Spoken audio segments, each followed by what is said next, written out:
Chapter 240. What? The fake sword has recognized me as its master? Thea scrutinized the sword that was still emitting a golden glow. She did not know how powerful the sword was, but its appearance was definitely top-notch. Seeing that Thea was observing the sword, Diana was reminded of Ares.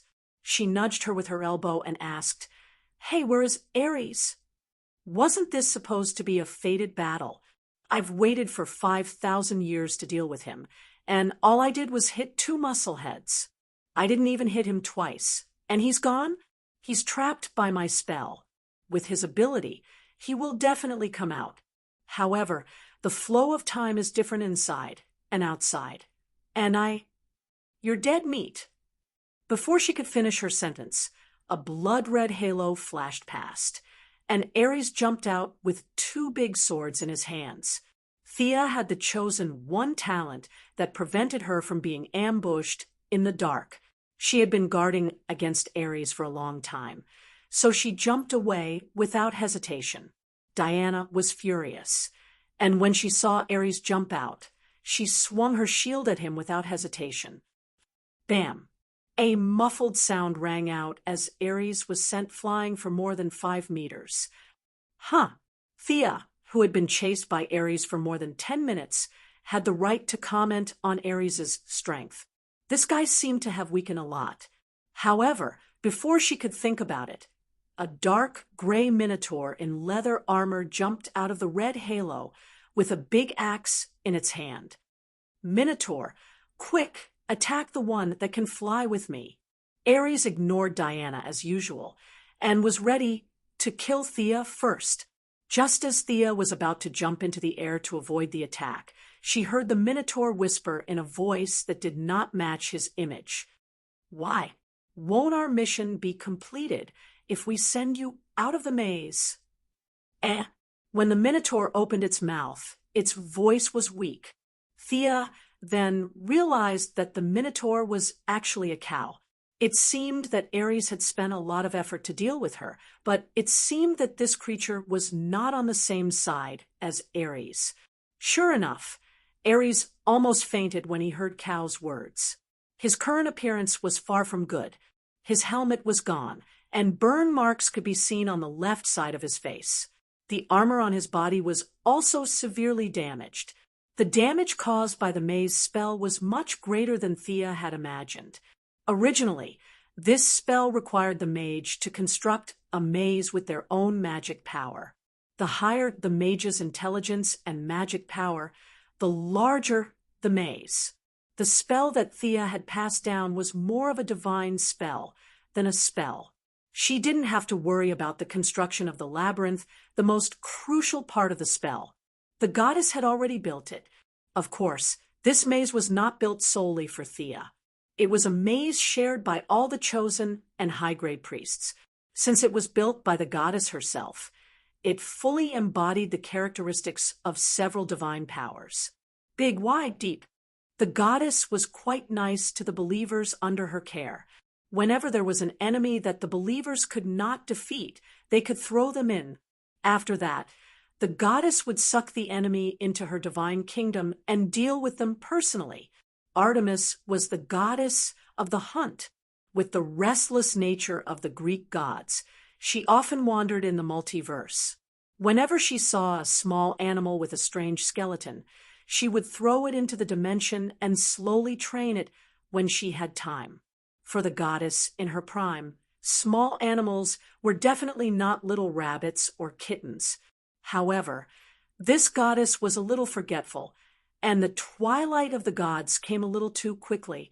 The powerful monsters in the dimension were not cleaned up by anyone, and they multiplied automatically. When Comrade Ares was pulled into the maze, he happened to encounter 3 small animals. They were 3 black dragons that were known for their bad tempers. Their leader, Daddy Dragon, was at least 100 meters long. Daddy Dragon was in the cave teaching young Master Dragon how to hunt. A cloud of black fog flashed, and Ares was thrown out with a spear. Daddy Dragon did not even see the appearance of the person who came, and he spat out a mouthful of fire. Mommy Dragon and young Master Dragon followed closely behind, and they greeted Ares with their claws and fangs. Poor old cripple comrade Ares. Thea had just pierced a big hole in his chest, and then he was sucked into this damned dimension. The dimension passage had not been repaired for a long time, and he was thrown out while stumbling. Then he encountered a family of 3 who took advantage of the situation to rob him. Ares was enraged. A tiger that fell from the sky would be bullied by dogs. He did not have time to repair his body, so he threw away the spear and swapped it for 2 big swords. He slashed left and right and fought a bloody battle with the family of 3. After leaving Thea's discriminating barrier, Ares recovered some of his strength. With the help of his superb martial arts and divine power, he finally cut the family of 3 into 18 pieces at the cost of minor injuries. He did not know whether these evil dragons were Thea, but at least he had vented his anger. When he looked around, he realized that he didn't know where he was. Although he had the memories of the god of war's original body, his original body was a pure warrior god. The few high-end spells that he knew in the later stages were only things like earthquakes and meteorites. His original body didn't care for such a labyrinthine spell. It was also the first time that he had seen such a labyrinthine spell. Silently, he used his divine power to heal the damage on his body. After checking his body, he felt a little bitter. He only had 60% of his divine power left. When he cut down a school of flying fish and a lion as big as a mountain, he finally understood the principle of the spell. Isn't it just a maze? What's so great about it? He did not know that the vision of his original body was blocked by the gods. He tried to contact his original body several times, but there was no response. Helplessly, he could only use his own divine power to summon the descendants of Minos from the holy kingdom of Hades, who was on good terms with him and was excluded from the position of the 12 main gods. He used their racial talents to escape from the maze. In order to teach Thea an unforgettable lesson, he specially chose a cow. However, he guessed the beginning correctly, but not the ending. This cow looked honest, but he did not expect her to be an idiot. Her intention to refuse to participate in the battle was obvious. How dare you betray me? Ares did not have a good day today. Now he felt that his eyes were about to explode. It was all because of these guys. The heifer rolled its eyes nonchalantly and ignored Ares with its axe on its shoulder. Although Ares was angry, he really did not have the means to restrain the little cow. The little cow's boss was Hades, and she was only following him to help. After defeating Diana with difficulty, he was now covered by Thea's enchantment again. His strength was less than half of what it was at the beginning. He originally had a good chance of winning the battle, but in the end, he spent all his divine power inexplicably. Now he could not defeat Diana with his own strength, so he could only use his rich combat skills to stabilize the situation. Ares thought left and right. This swaying little cow was his only way to win. He dodged Thea's magic arrow and used his skillful combat skills to throw Diana far away. He stood still for a few seconds. When he regained consciousness, a golden contract appeared in his hand. He waved it at the little cow. The contract of Hades. As long as you help me defeat them, you will be completely free. Chapter 241. Heifer pondered for a few seconds and nodded happily. Okay, I agree. As soon as she finished speaking, the golden contract in Ares's hand turned into golden sand and scattered with the wind. You're dead. Ares did not even look at Diana, who was originally arranged to be his lifelong enemy. Instead, he raised his 2 long swords and rushed towards Thea with a ferocious look on his face. Heifer also had a wicked smile on her face. She carried her axe and joined in the game of chasing after Thea. Thea looked at Ares's scarlet eyes and was full of helplessness. How did things become like this? She did not dare to fight back in the face of the two aggressive people. Ares had indeed consumed half of his divine power, but she had consumed more. She could only use the old method, which was to continue running. In order to take care of Diana, who could not fly yet, Thea chose to fly close to the ground.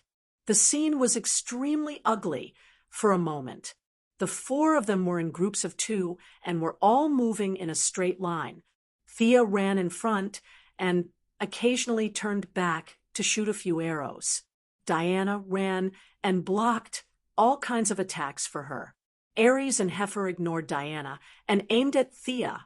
The fight was so ugly that Ares, as the god of war, felt full of shame. He kept scolding Thea and asked her to stop and fight one-on-one with him. How stupid would Thea be to fight one-on-one with him? She acted as if she did not hear him and led this strange team around the village in irregular circles. Inspired by his one-on-one fight, Diana also asked Ares to stop and fight one-on-one with her. She talked about the traditions of the people and the rules of the battle of gods. But now that Ares' strength was reduced by half, he was not confident that he could defeat Diana, who did not consume much energy. He could only copy Thea and pretend that he did not hear her. In ancient wars, it was a very shameful thing to attack the opponent's mount. However, in order to catch up with Sia, Ares no longer cared about his reputation as the god of war and attacked her skateboard like a madman. Unfortunately, Sia really worked hard on operating the skateboard. She was sometimes fast, sometimes slow, sometimes high, and sometimes low. She was so agile that Ares's several attacks were in vain. For the sake of his reputation, Ares had to give up attacking the skateboard and continue to chase after Sia. When it circled the village for the 5th time, the little heifer was very happy and laughed happily. "What are you laughing about? Are you seriously chasing after her? You should be faster in this damn enchantment." Smoke was coming out of Ares's forehead. Needless to say, he was angry. Now that he saw Heifer being so happy as if she was playing a game, he immediately scolded her. Heifer stared at him with a pair of innocent eyes and attacked Thea twice with her axe. But they were all blocked by the agile Diana. Heifer blinked at Ares, which meant, "Did you see that? I tried my best. I'm only at this level." Her perfunctory attitude made Ares feel dizzy. Fortunately, he still remembered that she was his helper. Otherwise, with his usual temper, he would have killed her. Thea naturally saw Heifer's passive attitude. She silently cast a spell on the arrow. Thea shouted, "Diana, get out of the way." In the blink of an eye, Sia shot an earthy yellow magic arrow at the ground, creating a huge pit in the path that Roland had to pass through. Diana got the hint and dodged it with a big jump. Ares was an experienced fighter. Plus, he knew a few of Thea's attack methods. When he saw her shooting the arrow to the ground, he flew up without hesitation. There was a loud splash. "Oh no, I fell into the pit. I can't get out. Lord Ares, I've let you down." Heifer jumped into the pit in an exaggerated manner and exchanged a knowing look with Sia. She then shouted loudly and refused to come out no matter what. Ares could no longer suppress his anger. He scolded them in the divine realm for a long time, but when he realized that they could not understand him, he changed to English. But no matter how harsh his words were, it could not change the fact. Without the heifer's encirclement, Sia released the elk to block his path and successfully stopped him. After that, she ran out of his attack range in a flash. Only Diana, who was also full of anger, was left in front of Ares. Sia ran far away and turned back to see that Ares was not chasing after her. She then patted her chest and heaved a sigh of relief. Being chased by a berserk god of war and slashed with all his might would be a terrible thing. Fortunately, she relied on her flexible tactics to get rid of the berserk god of war. But she did not rest too much. Thea knew that Diana was strong enough to defend herself, but she did not have a strong attack method. She wanted to return the God Slayer to her, but the sword's will was so strong that it would not return to Diana's hand. This made Thea more curious about the sword. She estimated that she had recovered about 40% of her magic power during the chase. She summoned her doppelganger again and asked her to provide magic power support. She took out the only 2 crimson arrows of revenge in Zeus' quiver. This arrow had a miraculous effect on sinful women, but it was not impossible to use it as a daily arrow. Artemis' definition of revenge was to be able to fight back no matter how hard the other party hit you. Thea smiled gloomily. Ares, you son of a bitch. You chased me so hard just now. It's time for you to pay the price. Now, the whole arrow was entwined with strong divine power. This was not Thea's divine power. It was formed by Ares' attack after the transformation of the law of revenge, as it came from the same source as Ares' divine power. It also had the attribute of being sure to hit. Thea did not aim and shot into the sky. The arrow automatically turned in the air and shot towards Ares, who was still fighting fiercely with Diana.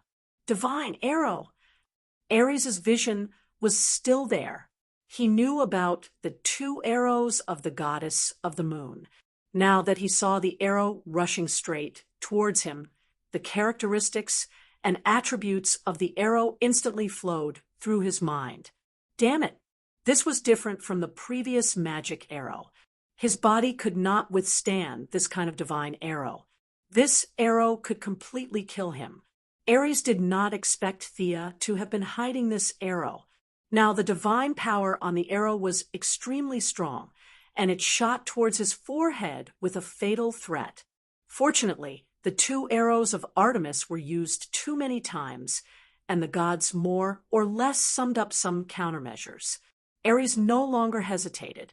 The moment the arrow was close to his body, he created a clone that occupied 30% of his divine power. The arrow hesitated for a moment. It thought that the main body had the most divine power. It turned a small corner in front of Ares and rushed towards the clone. After the clone had just run 2 steps, the arrow caught up with him. The violent explosion of divine power hit both Diana and Ares. Diana was in a good state. With the shield blocking most of the impact, she paid attention to the enemy as if nothing had happened. Ares' situation was not so good. The explosion happened on his side. He did not have any defensive equipment, and his strength was slightly weaker. He was directly blown up. When he climbed out of the pile of dust, he wanted to cry but had no tears. The divine power that he had hidden in human society for many years was now only 15% left. How could he fight? Run. Chapter 242. Dreams were beautiful, but reality was cruel. Even though Ares was prepared to make a strategic turn, the youngsters had no intention of letting him go. Diana, who had not consumed much energy since the beginning of the battle, caught up with Ares easily. She activated the lasso of truth instantly, wrapped it around Ares' ankle, and pulled him back. Now that Ares' divine power was almost at its lowest point, his attributes were suppressed by Diana. He had no energy left to break free from the lasso of truth. He could only use her pulling force to fight back, hoping to repel Diana and increase the distance between them. Bang! Although Ares was mentally prepared, he still felt a deep sense of fear when Diana caught his punch with all his strength. Diana caught Ares' punch with her right hand. The punch made her take a small step back, but she did not lose her footing. Her eyes shone brightly, and the silver bracelet on her arm began to emit streaks of electricity. Ah! At this time, Diana felt that her strength was increasing by the second. The sudden increase in strength needed a vent. Other than Ares, who was in front of her, was there a better punching bag? Who asked you to harm others? Who asked you to start a war? You evil god! Diana held the lasso of truth with one hand, and every time Ares tried to escape, she would catch him back. She clenched her fist with the other hand and punched him in the face. What do you know? I didn't do it. Originally, Ares did not bother to explain, but as the silver bracelet gradually awakened, the divine weapon that had followed Diana for 5,000 years began to show its power. Diana's punches were getting fiercer and fiercer, and her strength was almost endless. Ares could barely resist the first 2 punches, but after that, his counterattacks were simply defeated. Facing the blame that was placed on him for no reason, Ares felt that he could not beat her, but he could not admit defeat. Maybe when he had the upper hand, he could proudly say that all the bad things in the world were done by him. Bite him if you dare. But now that he was beaten like a dead dog, he no longer had the mood to be brave. All he had was a deep sense of unwillingness. Damn it! What does the war between humans have to do with me? In the face of Diana's relentless attacks, Ares felt as if his body was engulfed in flames.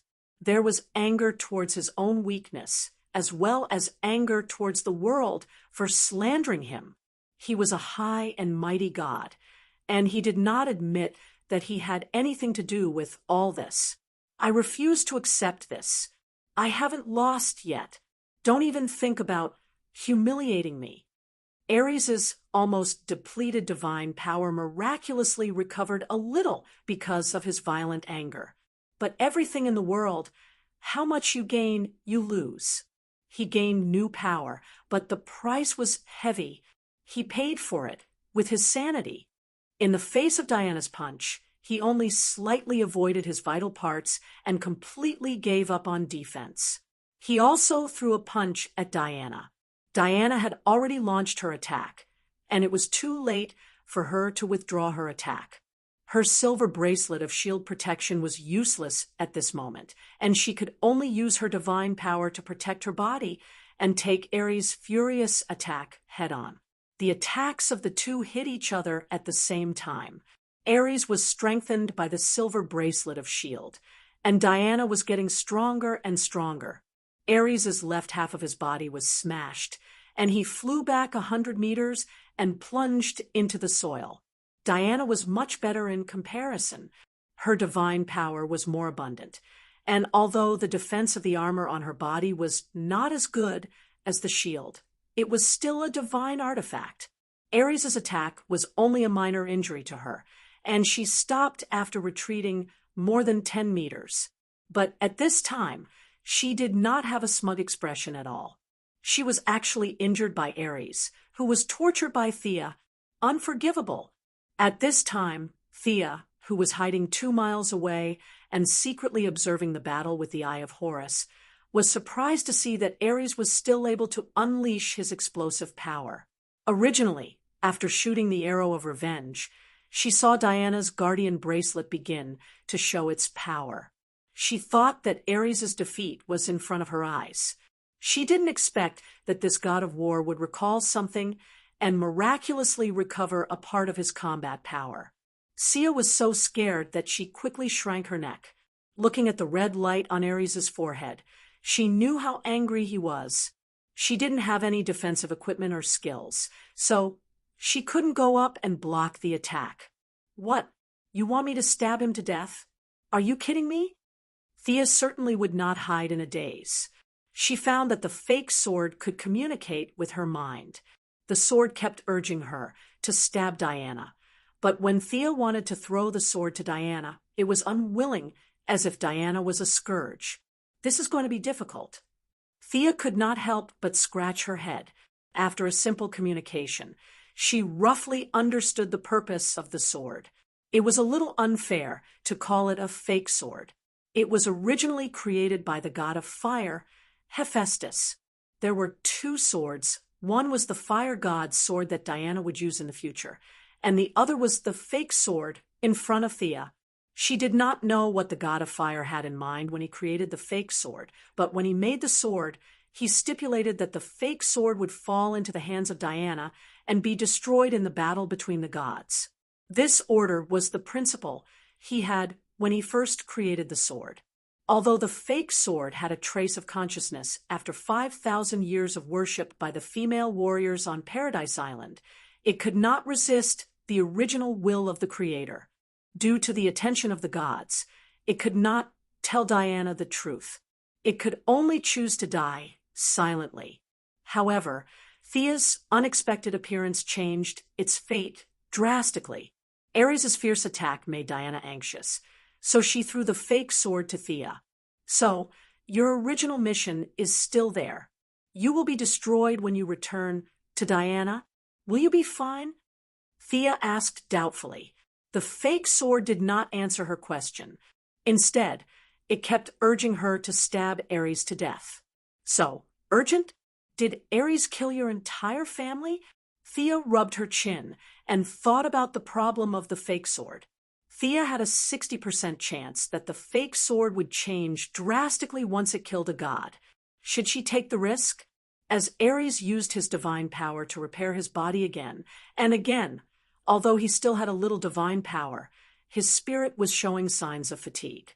In the face of Diana's increasingly powerful attacks, the frequency of his counterattacks was getting lower and lower. Again, anger was only temporary. Killing the opponent with anger was the privilege of the protagonist. Unfortunately, Ares was not the protagonist. There seemed to be a chance. Thea cast a lot of protective spells on herself and instructed her clone to continuously attack Ares with magic. She wanted to get closer to the battlefield without attracting too much aggro. Ares glanced at the clone and did not care at all. It was already very difficult for him to deal with Diana.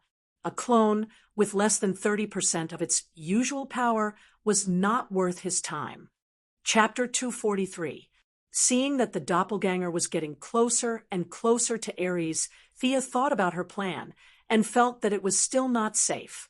She made a cut on her palm and used her blood to draw a reverse teleportation circle on the spot.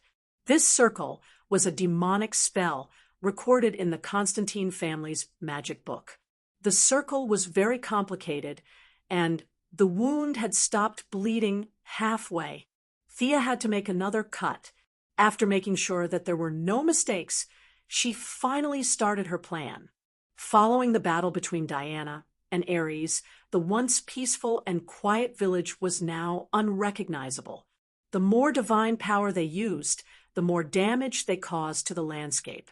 The smooth road was now replaced by various potholes. The doppelganger kept moving through the ditches, trying to get closer to Ares. "I've seen you sneaking around for a long time. Damn ant, don't think that you can fool the gods with your little tricks." Ares' speed suddenly exploded. He shook off Diana, rushed to the front of the avatar, and grabbed the neck collar of the avatar. With a ferocious smile that he had already seen through everything, his gaze crossed the distance and looked at Sia's original body in the distance. But his smile did not last for more than 2 seconds. He felt the doppelganger disappear and was replaced by Thea's real body. Just as a joyful expression appeared on Ares' face, he felt a throbbing that was far beyond his body, and soul rushed into his body. "You're the one who should die." At this time, Thea had completely let go of her scruples. She held the Godslayer with both hands and used all her strength to stab into Ares' open mouth. After that, she did not dare to look at the result of her battle. She activated the blood teleportation circle and hid in the distance again. Phew, Sia touched her body. Fortunately, she was unscathed. This time, she made use of Ares' arrogance and hatred towards Sia to play the trump card of swapping positions with her original body. With the element of surprise, the plan could be said to be very successful. Only then did she have the leisure to admire the results of her battle. "I can still fight. I won't lose." The madness in Ares' eyes had completely disappeared and was replaced by fear and confusion. Ares covered the wound on his mouth as divine power flowed out of his wound and drifted in all directions. "I am the god of war." The loss of divine power would not be affected by his will. Ares took one last look at Diana, who had a sympathetic look on her face. Then his mighty body collapsed. His weapons, armor, and body quickly returned to pure divine power and divinity. Thea observed the scene and pursed her lips. After fighting for so long, this guy was indeed just a clone. There wasn't even a drop of God's blood. After waiting for another half a minute, he realized that Ares had dissipated more than half. It seemed that it was impossible for Ares to jump up and cause trouble for him. Only then did he ride the skateboard closer. Diana looked at her speechlessly. She was really shocked when Thea switched places with her original body. By the time she reacted and wanted to save her, she found that she had teleported away. This kind of escaping speed was also a kind of talent. You won't blame me for killing Ares, right? Thea asked softly. How is that possible? Didn't I give you the God Slayer? This is your destiny. Diana was puzzled. She did not understand why Thea would ask this. Thea thought about the whole thing and guessed Diana's thoughts. Her thoughts were very simple. She still believed in the story told by her mother. In her mind, the God Slayer should have such an effect. Thea would naturally have such an ending if she got the sword. Was there any doubt? Thea resisted the urge to tell her how many twists and turns there were, especially when she realized that Ares's divine power had dissipated with the wind. However, the god of war's divinity seemed to be gathered by some kind of force and was waiting for something. The gods are watching. I'd better not tell you the story. It's a bit complicated. You should keep your good impression of Hippolyte. The two women chatted casually. Thea waited quietly for the distribution of Ares's divinity. In the original timeline, Diana should have absorbed all the divinity. However, with Thea's interference, things were a little different. Although Thea and Diana were close friends, she did not think it was a good idea to give the divinity to Diana because she did not lack divinity. If Diana's total divinity was calculated by 1,000, she did not even have 200 divinity. It was meaningless to raise her upper limit. On the other hand, if the divinity was given to Thea, her upper limit would be raised from 50 to 150. The effect was obvious. However, she also knew that she was first and foremost an outsider, while Diana was her biological daughter. The difference between them was huge. It was impossible for her to say that she had contributed a lot, so she should be given more. In order to fight for more benefits, she took out Zeus's lightning arrow. On one hand, she wanted to see how it was charging. On the other hand, she wanted to show it to the gods who were watching. I have the arrow given to me by my boss. We're all on the same side. Since we're on the same side, shouldn't you at least show some appreciation? She did not know if the gods in heaven pitied her or if her actions worked. The power that originally bound the divinity disappeared. The divinity was divided into two and directly entered the two women's bodies. Traces of light entered Sia's body. It could be said that this was the first time she had absorbed divinity. Previously, she had been passively fused with the unicorn after absorbing it. The absorption of divine blood was also slow and weak. Although Ares was only a clone in the mortal world, and its level was not as high as Horus's real body, Thea was now sharing half of the divinity of his clone. The quality was not as good as Horus, but the quantity was far more. Countless scenes flashed before Thea's eyes. There were scenes of tribal warriors hunting, fierce battles between two armies, and countless shadows of warriors fighting. Knowledge and a lot of understanding of fighting were presented in front of her eyes like a movie. Originally, Thea's fighting ability was not bad. Although most of the time she was at the bottom, she could still be called a fighter. Now that she had the personal experience of these predecessors, her fighting ability could be said to have reached a higher level. In terms of pure fighting ability, she was confident that she could defeat Batman. Most likely, she could draw with Ms. Shiva.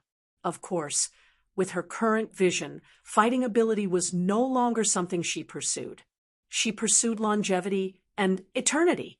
The various knowledge attached to divinity was only the last link. For Thea, the greatest function of divinity was to transform the body. It improved strength, speed, endurance, wisdom, and all aspects. This was the greatest use. If her original body's magic power limit was increased by 1 point per day after receiving the reconstruction of divinity, the limit would be increased by 10 points per day. This would quickly increase her magic power to a very high level. Chapter 244. Sigh. Thea sighed and withdrew from the state of divinity absorption. Like Diana, it was impossible for her to absorb these things immediately. This was not the Eastern world where she could meditate and run a few cycles. This required a lot of time to digest. Although she had only absorbed a small part of it, the divine power in Thea's body had grown a little stronger. Now, the duration of using the Eye of Horus would be greatly extended. Divinity was a good thing. Unfortunately, there were not many left in the human world. The Isis talisman in her space ring only stored magic power. Thea thought about the plot she knew, but she could not think of the half-dead god, lying there waiting for her to harvest. It seemed that she had chopped the gods into pieces twice, but in fact, gods were very rare. Horus was summoned by Vandal at the sacrifice of his endless life force. How many Vandals were there in the human world? Ares was even more so. This was the acquiescence of the gods. He had put in a lot of effort to create a clone in the human world, and the amount of time and energy he had spent could not be calculated.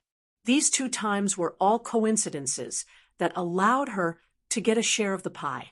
Thea really did not think that she would encounter any more divinity. However, after these 2 absorptions, she had completely bid farewell to the mortal world.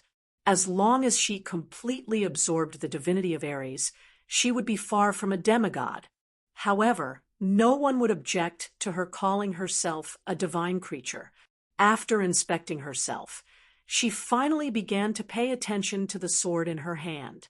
Now that she had completed the magnificent feat of killing a god, the god-slayer that had reversed its fate had finally been washed away and revealed its original appearance. The original brilliance on the sword had completely disappeared and was replaced by a thick blood-red color. The sword seemed to have sensed Thea's intention and became a little longer during the transformation. From the original Greek-style short sword, it had become an English-style long sword. The person and the sword had a brief exchange, and 3 black lines appeared on Thea's forehead. It was not accurate to call it the God-Slayer now. Its main effect was to kill Ares. This sword now had a very elegant name, Ares Must Die. Its effect was extremely heaven-defying. It could ignore any state of Ares and stab him to death. Such a powerful effect could only be effective on Ares. To other gods and mortals, it was just an ordinary magic sword. Thea looked at the spot where Ares' body used to be. It was now clean, not even a strand of hair was left. The corner of her mouth twitched. Where was Ares' home? Is it appropriate for me to kill them? Ares was, after all, the son of Zeus. Even if he could find his divine kingdom, Zeus would not allow him to stab his son to death with a single stab of his sword. Because this sword was forged by the fire god, it also had a function that wasn't really a function. It could absorb fire attribute magic. Thea could channel her fire element magic into the sword, making it look beautiful when she wielded it. Yes, this was the only remaining ability of the sword. It looked cool. What do I need you for? Thea gloomily put the sword back into the infinite space ring. Although it had escaped its fate, it still could not be used by Diana. According to the sword, Thea needed to find a power that was beyond divine power to rewrite the original setting. She opened the Eye of Horus and looked into the distance. Steve and the others were fighting over the plane transporting the poison gas. Thea silently recited a spell. triggering the mental power in the minds of Steve and the others. They would gradually forget everything about Thea in the next 3 days. Finally, it was time to leave. Thea lowered her head and did not dare to look at Diana. "Go, my love. I will wait for you. You must remember our promise of 100 years. Diana spoke first. "I will. The atmosphere between the two was getting sweeter and sweeter. The distance between them was slowly closing. Just as their lips were about to touch, a sudden voice interrupted them. "Oh, Ares is dead. We are free. Roar." An unusually cheerful voice broke the ambiguous atmosphere between the two. F***CK. Sia almost pulled out the Godslayer again. She looked at the heifer that had climbed out of the pit and hopped to their side with a ferocious gaze. The little heifer was frightened by their gazes. Diana was also staring at her with hostility. Her murderous aura filled the air, and many stones and debris around them floated in the air. "What's wrong?" The little heifer did not know what happened, but she knew that she was in trouble. She kept bowing and looking at the two with her big, watery eyes. "Why are you still here?" Thea was not the kind of person who would vent her anger on others. Besides, no matter what the little heifer's intentions were, she had helped her.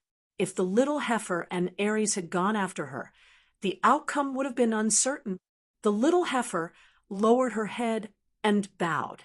When she heard Thea's words, she lifted her eyelids slightly and glanced at her. When she saw that the murderous aura had mostly dissipated, she raised her head and said cheerfully, "I am free. That idiot set me free. Of course, I am here. Where else can I go?" The little heifer answered matter-of-factly. She looked at them as if they did not understand such simple logic. "Are you a descendant of Minos?" Diana knew all kinds of myths and legends like the back of her hand. She looked at the little heifer, and her eyes lit up. It was the same expression that she had when she saw the man on Paradise Island.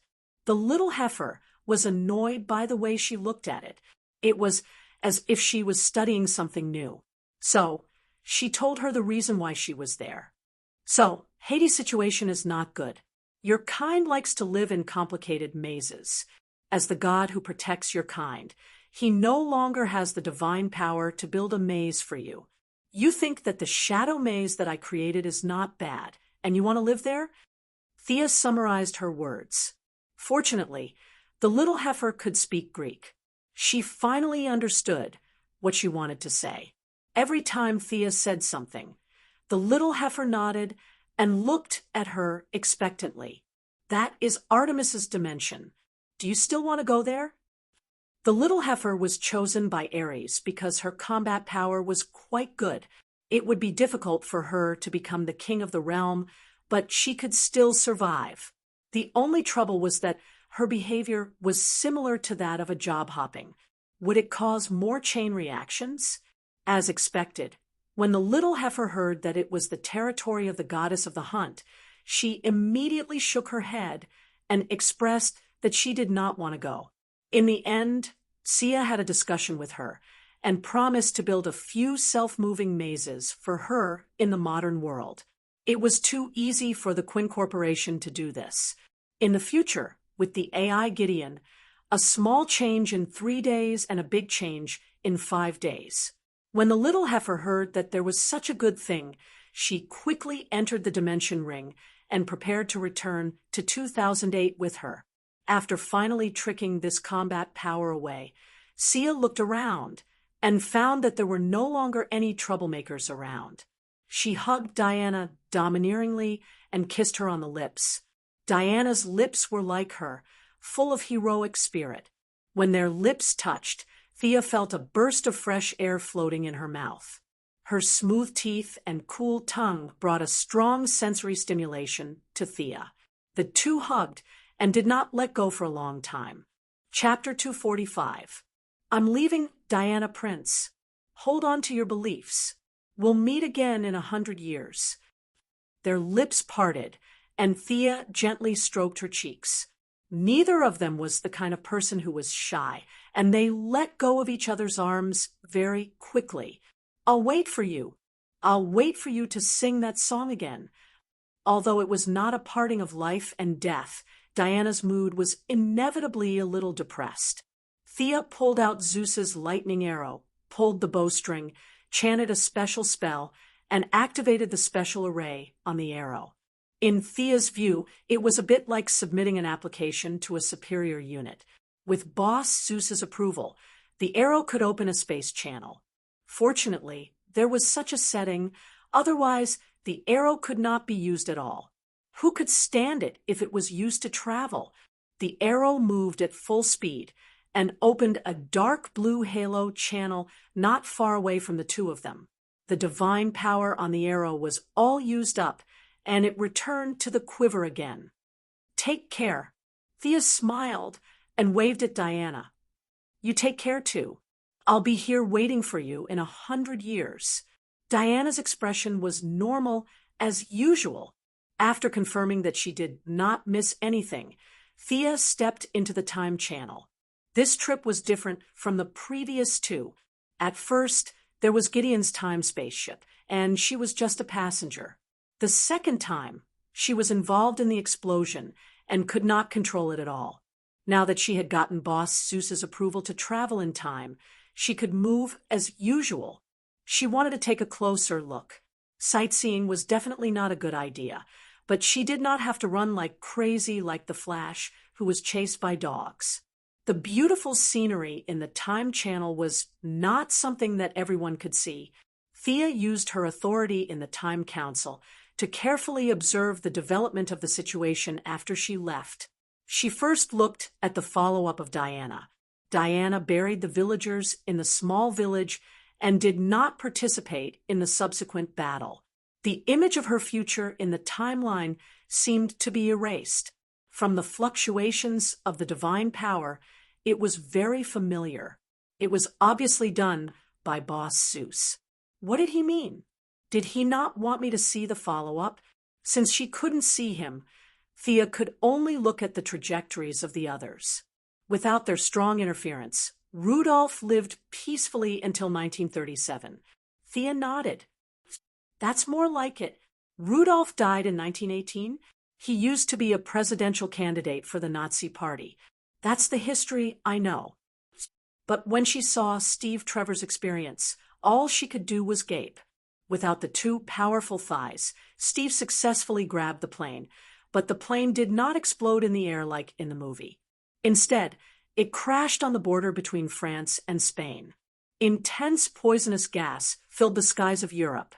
A total of 1 billion people were infected worldwide. The Americas and Asia were slightly less affected, but Europe was the worst affected. The number of deaths was estimated to be more than 20 million. A large number of women, children, and soldiers who were injured in the war died. This was the mysterious incident recorded in history, the Spanish flu. This large-scale outbreak of the virus had completely broken the spine of the Europeans.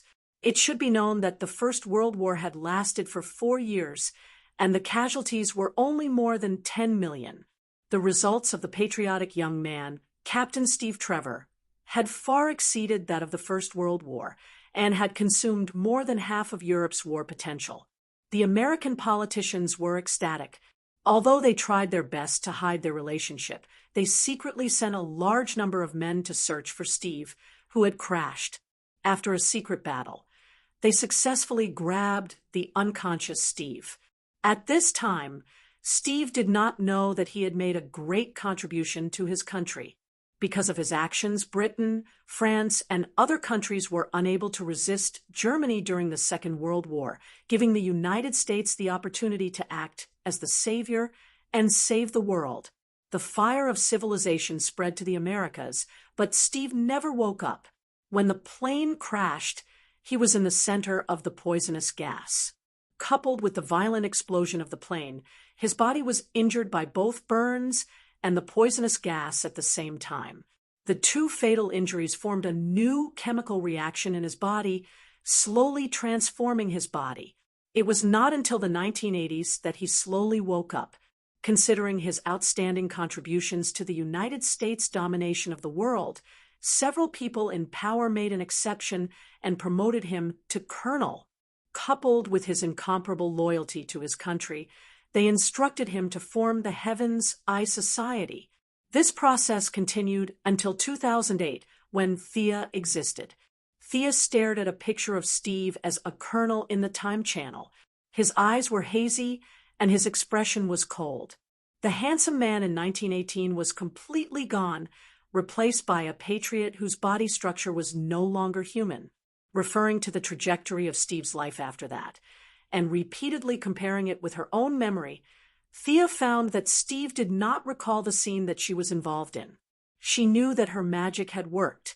It's hard to imagine that the mysterious Spanish flu was caused by Steve. Is this a coincidence or a historical necessity? Thea was in the Time Channel. Her memory was now clear, and there was no problem of memory tampering. The facts were clear, and what she was involved in was indeed something that had happened. As for the plot of the movie, that was a parallel space, right? It's all over. Thea shook her head and did not continue to check. The rest of the content was what she knew. Using the authority of the Time Council, she easily found the time that she left and slowly walked in. Say, where is this? Thea happily stepped through the Time Channel, thinking that she would return to Purgatory Island. However, as far as she could see, this place had nothing to do with the island. In a wasteland overgrown with weeds, there were a few thick stone pillars not far away. Now that she had absorbed a lot of divinity, she was no longer an ignorant mortal. Her sense of belonging told her that this was her time. She looked at the stone pillars not far away. The familiar patterns, the familiar letters. Was this Greece? In modern society, she did not dare to fly directly in the daytime. It would be bad if she was photographed by the satellite. She could only use the Eye of Horus to try to ask a few locals. The people here were not rich. Thea glanced around and found that there were a few scattered people nearby. Some were driving farm vehicles to transport goods, and some were old people taking children for a walk. Looking at the way they dressed, they did not seem to be Europeans. In the end, Thea found a middle-aged woman who looked like a tourist with a high nose and deep eyes and a backpack. With her good looks and friendly tone, she finally asked where she was. This was in Turkey, the ancient city called Ephesus in modern times, and Ephesus in the Bible. The wasteland where Thea first appeared was one of the famous 8 wonders of the world, the Temple of Artemis. Thea had the urge to cover her face. Needless to say, this must have been done by the moon goddess secretly at the exit, playing the sympathy card. The majestic Temple of Artemis is now a wasteland. As the chosen of God, shouldn't you show some respect? Thea said goodbye to the enthusiastic female tourist with a heavy heart and found a hotel to stay alone. Thanks to Colonel Steve, America had become the dominant country in the world and could communicate in English anywhere. As a famous tourist city, the hotel owner knew some English. Thea communicated with him with gestures and finally managed to borrow an international long-distance phone. Chapter 246. When she left the Wave Rider in a hurry, she only brought her phone and credit card with her. Half a year had passed, and her phone had run out of battery. Thea did not have much pocket money, and her credit card was handled by the American Trust Fund. The hotel owner did not recognize it at all. Thea did not want to alarm the people in Star City. Fortunately, she had the help of the Owl Court. Although they did not have much influence here, they could still transfer a few thousand yuan to her.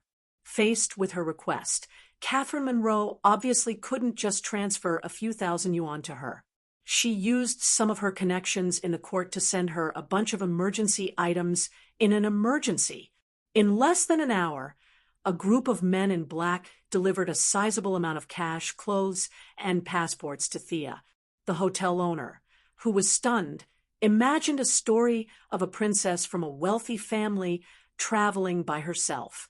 He quickly vacated his best room for the extraordinary princess of a certain European country to rest. Thea tidied up a little.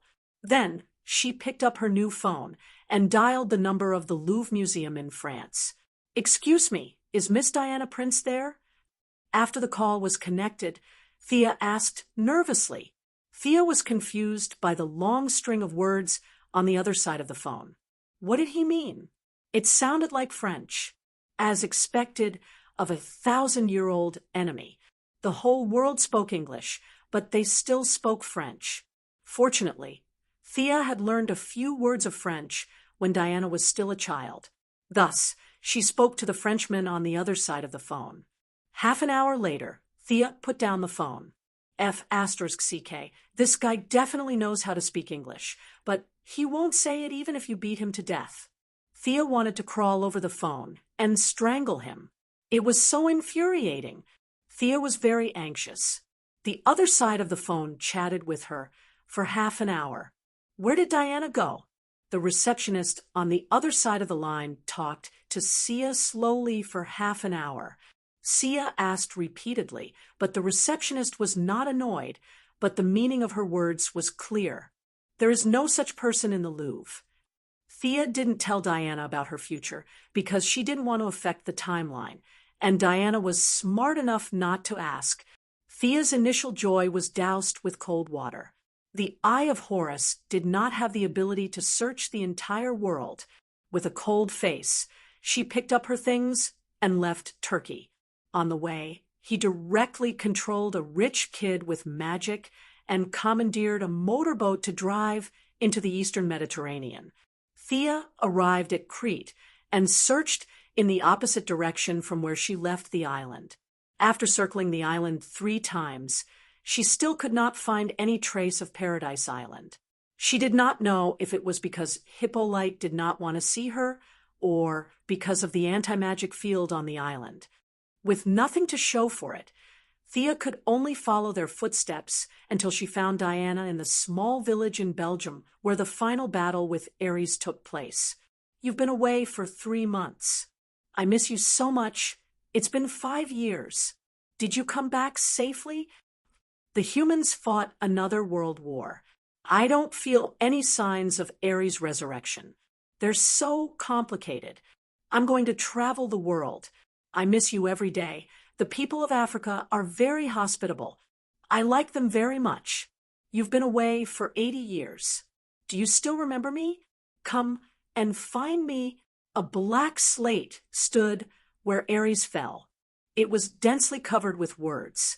From between the lines, one could tell that Diana had been alone in this small village for many years. The words were filled with attachment and joy, but more than that, it was a strong love. Thea unsheathed the Godslayer. The blade was filled with fiery red magic. She swung the sword at a distance. Her full strength created a ditch 1/2 meter deep and more than 10 meters long. I didn't want to. Thea threw the Godslayer away and knelt on the ground. Her hands kept hitting the ground as tears flowed uncontrollably. The last time Diana left behind words was in 1998. There seemed to be signs that the female warriors of Paradise Island had left the island. She went to investigate. Thea's heart was in a mess. She did not know where Diana had gone. How could she find her in this sea of people? After telling her family in Star City that she was safe and that she would stay in Europe for a few days, Thea stayed alone in this village that was no longer suitable for human habitation due to the poisonous gas. From the various traces in the village, one could still see the scene of the battle. However, most of it was the emptiness that Diana had left behind. Every time Thea saw the traces of a lasso or a shield, she would laugh foolishly. "Hey, shouldn't we be leaving? We've been here for 3 months.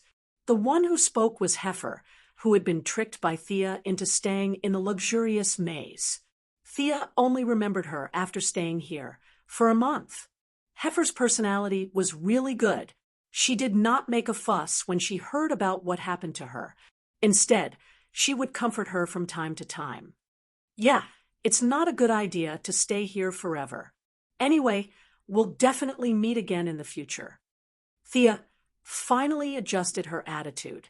The two of them were no longer mortals. It was only 100 years. They could afford to wait. She took out her sword and engraved a paragraph under the stone slab, indicating that she had been here before. She also used the ancient language of Paradise Island to leave the name of Star City. As long as Diana arrived at Star City, they would be able to sense each other with the divine power of Artemis that originated from the same source. He called Heifer into the space ring. This guy couldn't be seen in the light. This was not 1918.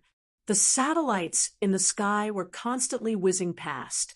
When Sia was practicing the Eye of Horus a while ago, she saw with her own eyes a giant satellite in Earth orbit flying over Europe. The big logo of Wayne Enterprises on it showed that this was Batman's Watchtower space base. Batman couldn't let Heifer see Batman's strange bone structure. After 2 flights, she successfully returned to Star City. Moira had been sworn in as the mayor of Star City 2 months ago. Thea had watched the whole process live.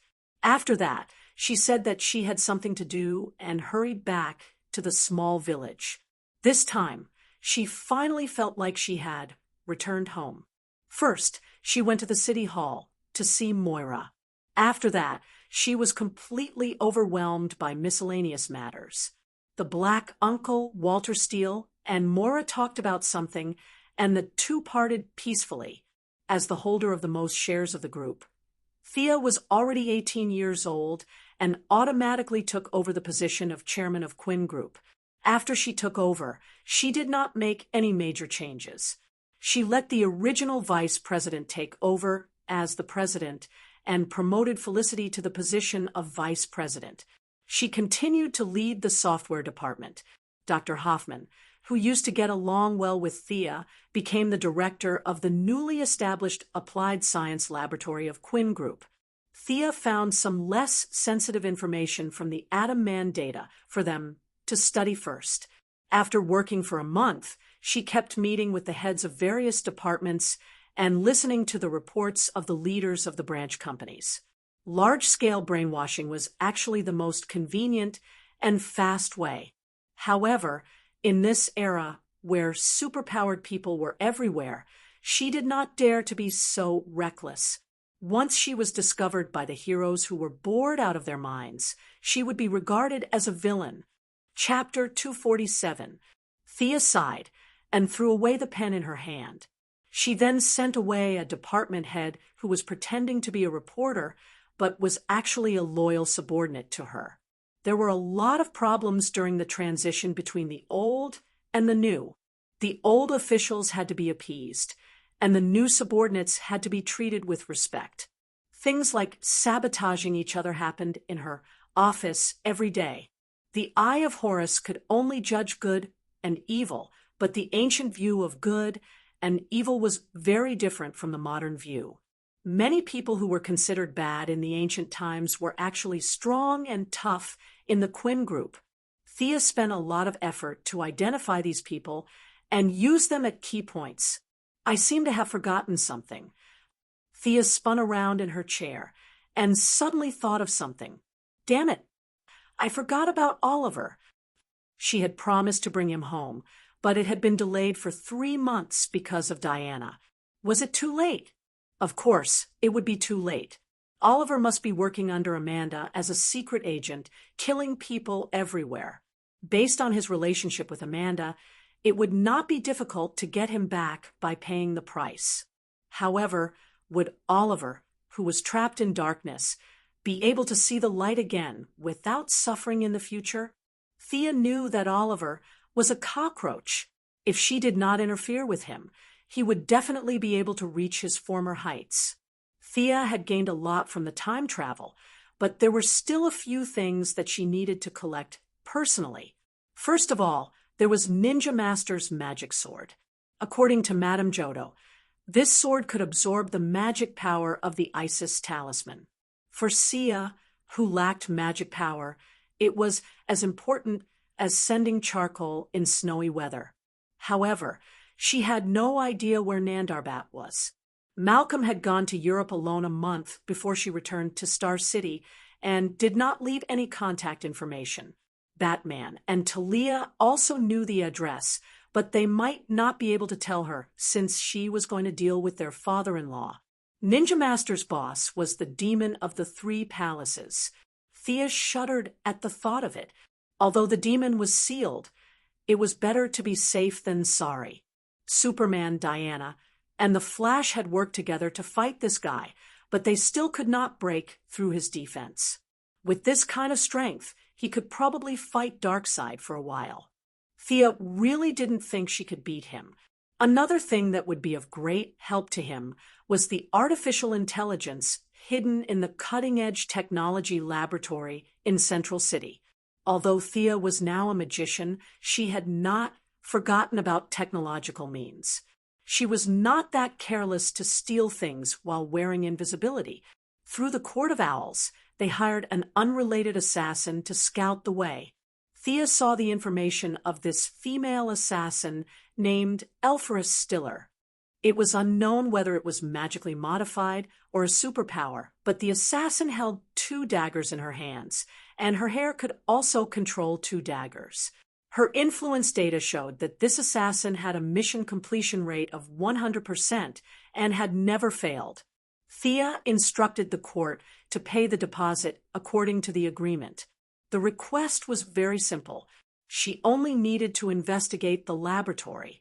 However, Thea still underestimated the reverse lightning from the 25th century.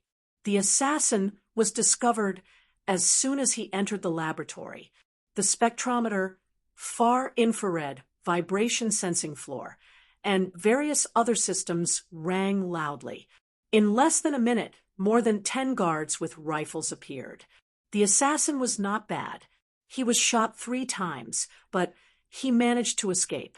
He returned the deposit and refused to go back. She had underestimated the power of technology. The assassin's tragic experience was a blow to Thea's head. Now that she was relying more and more on magic, she had regained her respect for science. The various benefits of artificial intelligence made Thea unwilling to give up. The second time, she used Felicity's hacking skills to find a guard working in the laboratory. After subconsciously brainwashing him, she controlled him to go inside to scout for information. However, 3 hours after the guard entered the laboratory, he was detected to have abnormal mental fluctuations. Thea quickly activated his original personality and restored him to his normal values. After a series of checks, he was mistaken for being nervous and escaped death. Thea knew that she could not act rashly. There were too many people paying attention to the cutting-edge laboratory. Various consortiums, state governments, and the military had invested a lot of money in it. Even the Quinn Corporation had given a token amount of money. With so many people paying attention, reverse lightning would not be exposed easily, and she would not have a chance to act.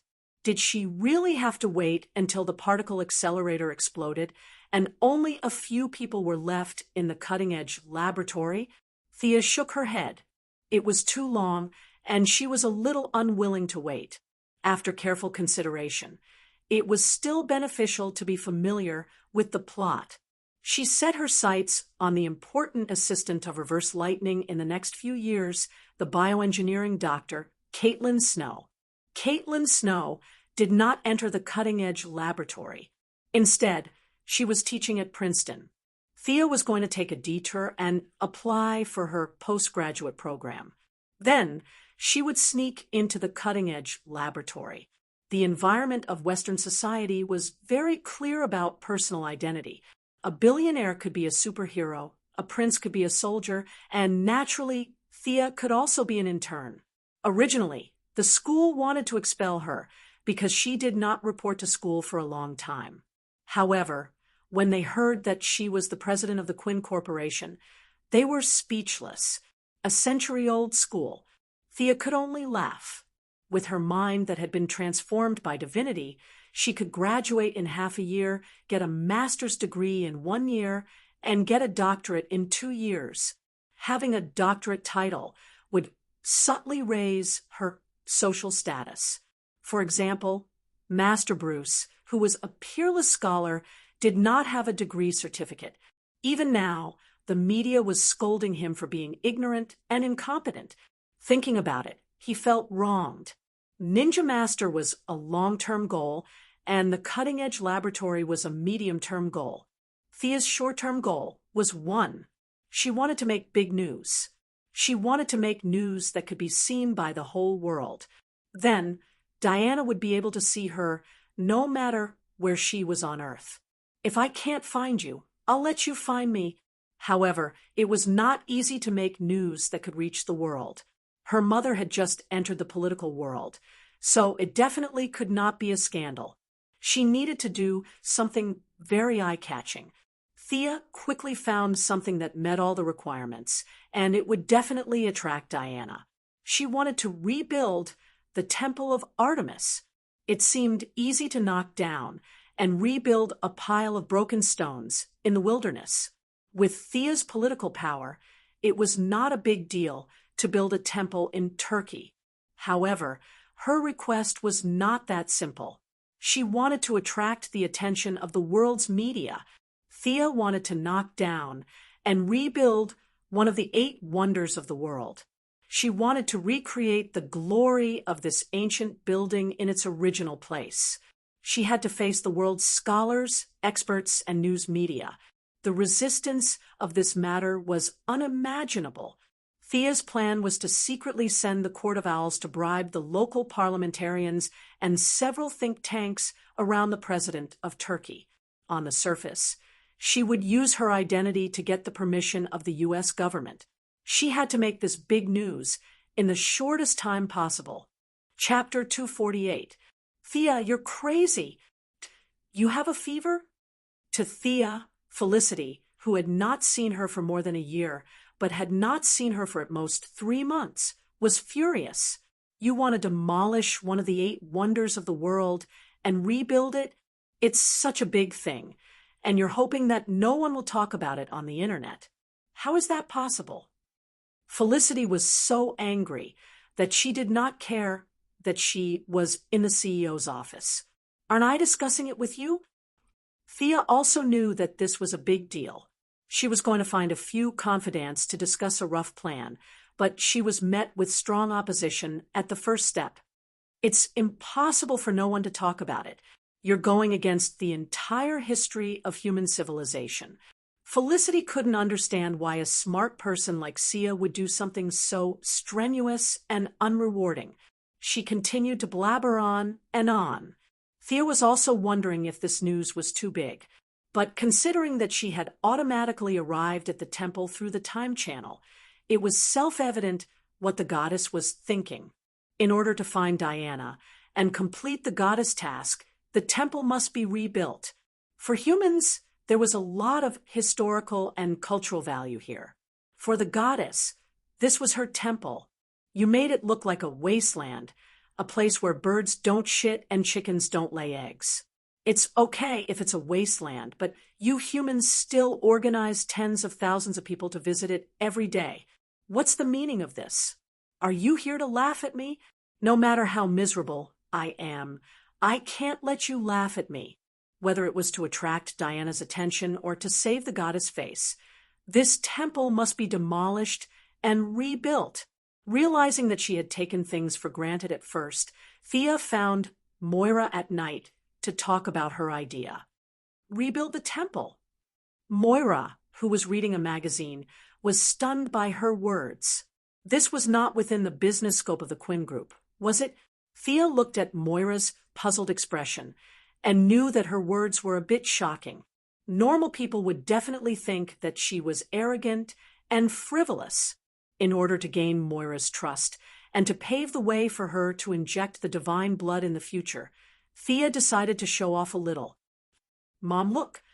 Thea kept looking at the furnishings in the house and found Moira's scarf.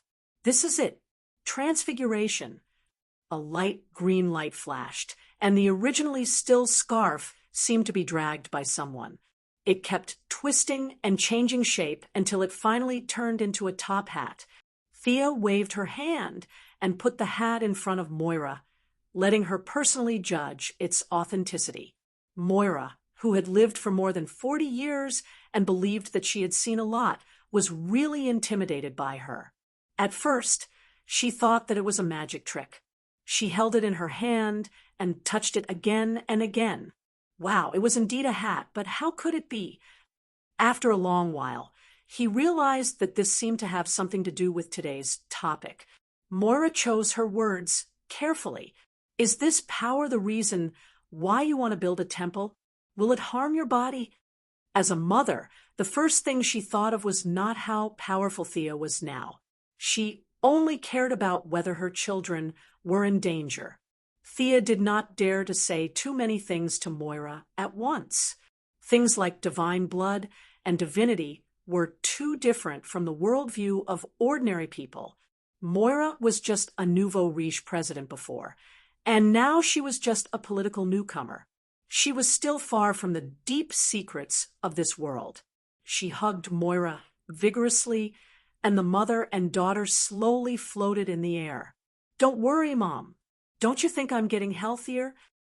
Oh, flying had always been a dream of human beings. Although they were now indoors and could only float in a small area, Moira was still excited. As a businesswoman, Moira had a deep understanding of the principle of how much you get, so she personally felt this extraordinary power. She also began to think about Thea's big news plan. You can't show up. At most, after everything is settled, you can participate in some activities as an important investor, but you can't make the decision. Moira also realized that today's Thea was no longer her spoiled daughter. After thinking repeatedly, she said to her, seriously, Thea had a headache. Moira and Felicity's meaning was similar, but they were all the same. Thea's own prestige was not enough. Even if the people of the world agreed, how could Thea do it? What's more, the people of the world would not agree. As long as this matter was revealed, condemnation in speech and writing would be light. Prestige. Where am I supposed to find prestige? Killing a god was awesome, but the people did not know about it. She could not hold a press conference with the Godslayer and say that this sword stabbed Ares to death. The whole world would think that she was crazy. If you have to build this temple, I suggest that you push the government to be the main body to facilitate this matter. Moira's suggestion was not complicated. The American government had done so many things that angered the world, so it would not be a problem to do a few more. The government's artillery had even blown up an ancient city in Iraq, so it would not be too much to pull down another temple. The conversation between the mother and daughter lasted until late into the night. Moira used her own intelligence network to outline a few high-ranking officials who could influence the government and a few members of parliament who were inclined to the reformist party for Thea. In fact, this matter had a wide range of influence, but in fact, it did not affect the interests of all parties. It was not worth mentioning compared to sending troops to war. Under Moira's advice, Thea finally took back her decision to dig the first shovel herself. She was ready to be a participant. After all, her purpose was to attract attention.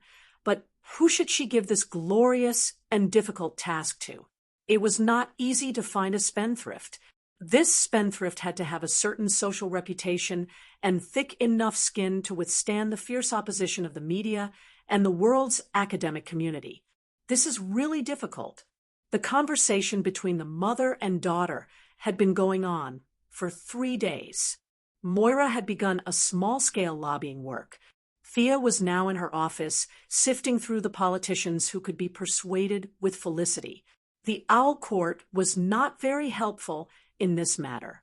Their connections in the outside world were limited. If they frequently used assassination and coercion to do things, they would definitely attract too much attention. This was not in line with Thea's initial position of the court. "Miss Quinn, there's a Mr. Jim Gordon outside who wants to see you. He says he knows you."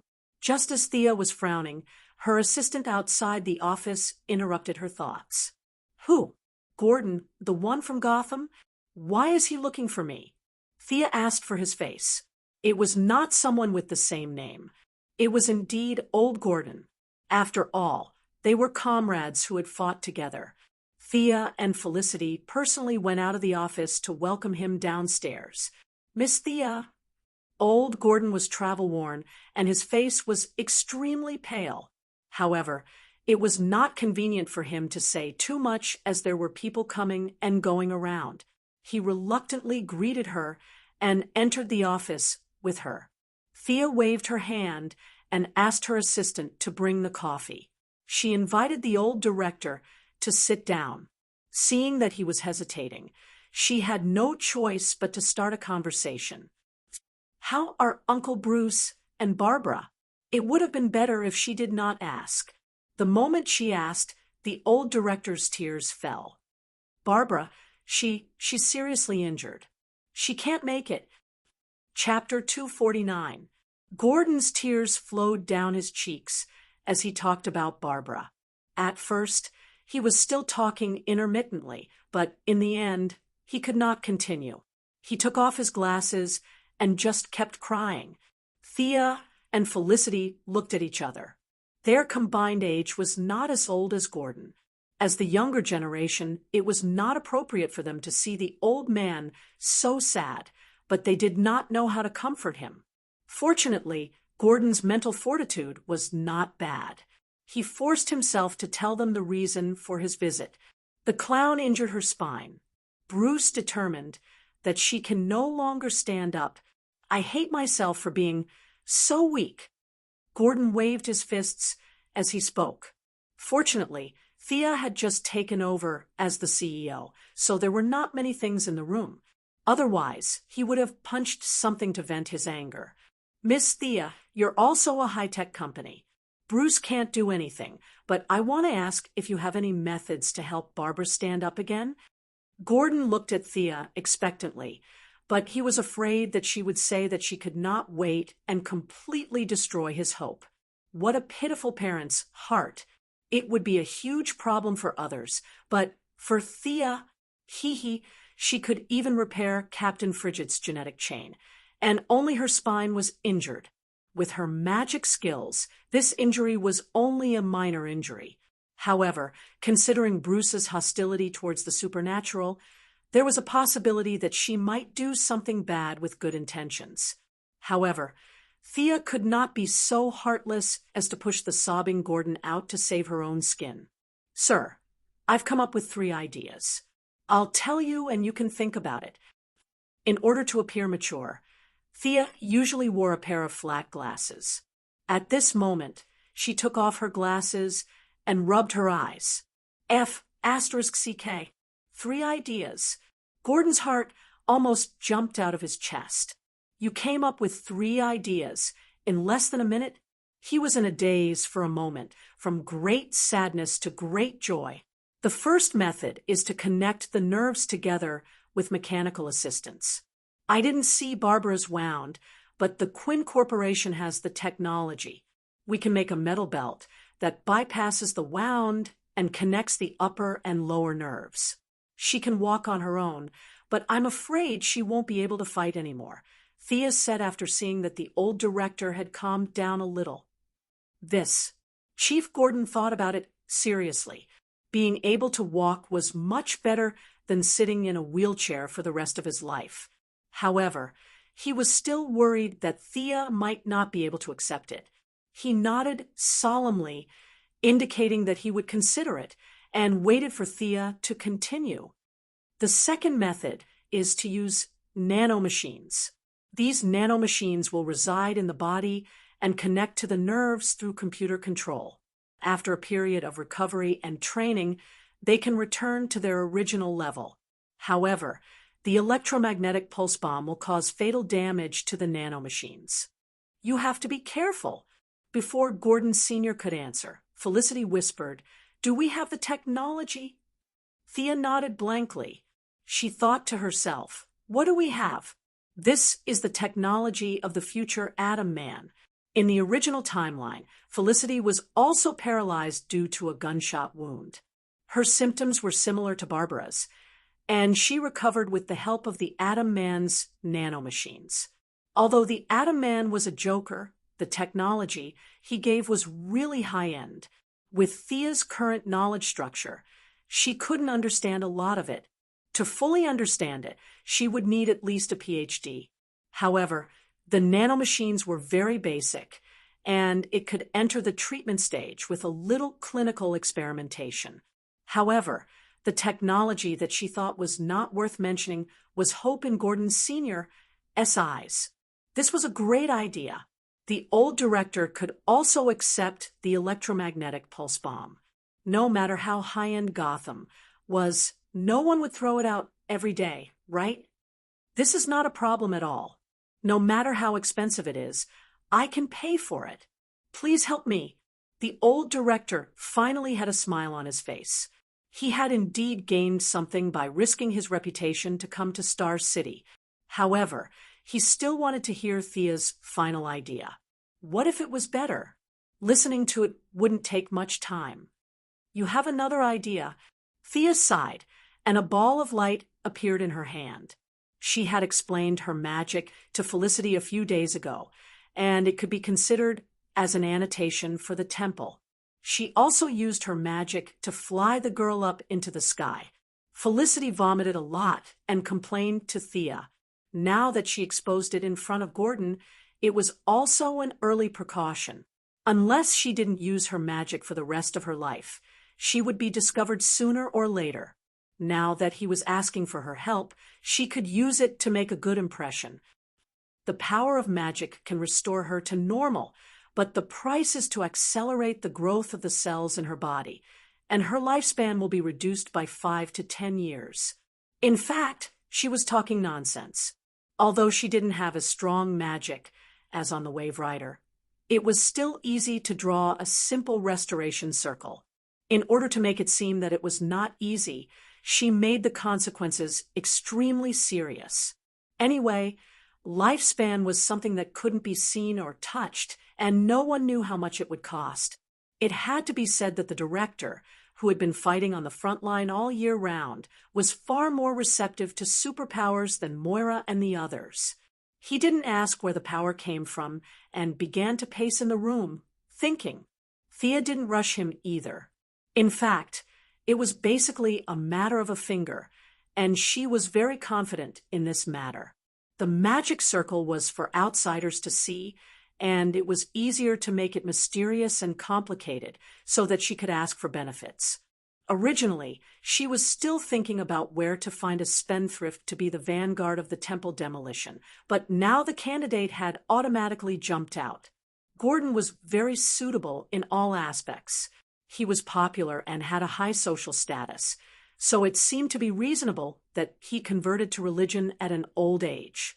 Presumably, for the sake of his daughter, he would hesitate to demolish the Statue of Liberty, but for the sake of demolishing a temple in Turkey, the old man would have no psychological barriers at all.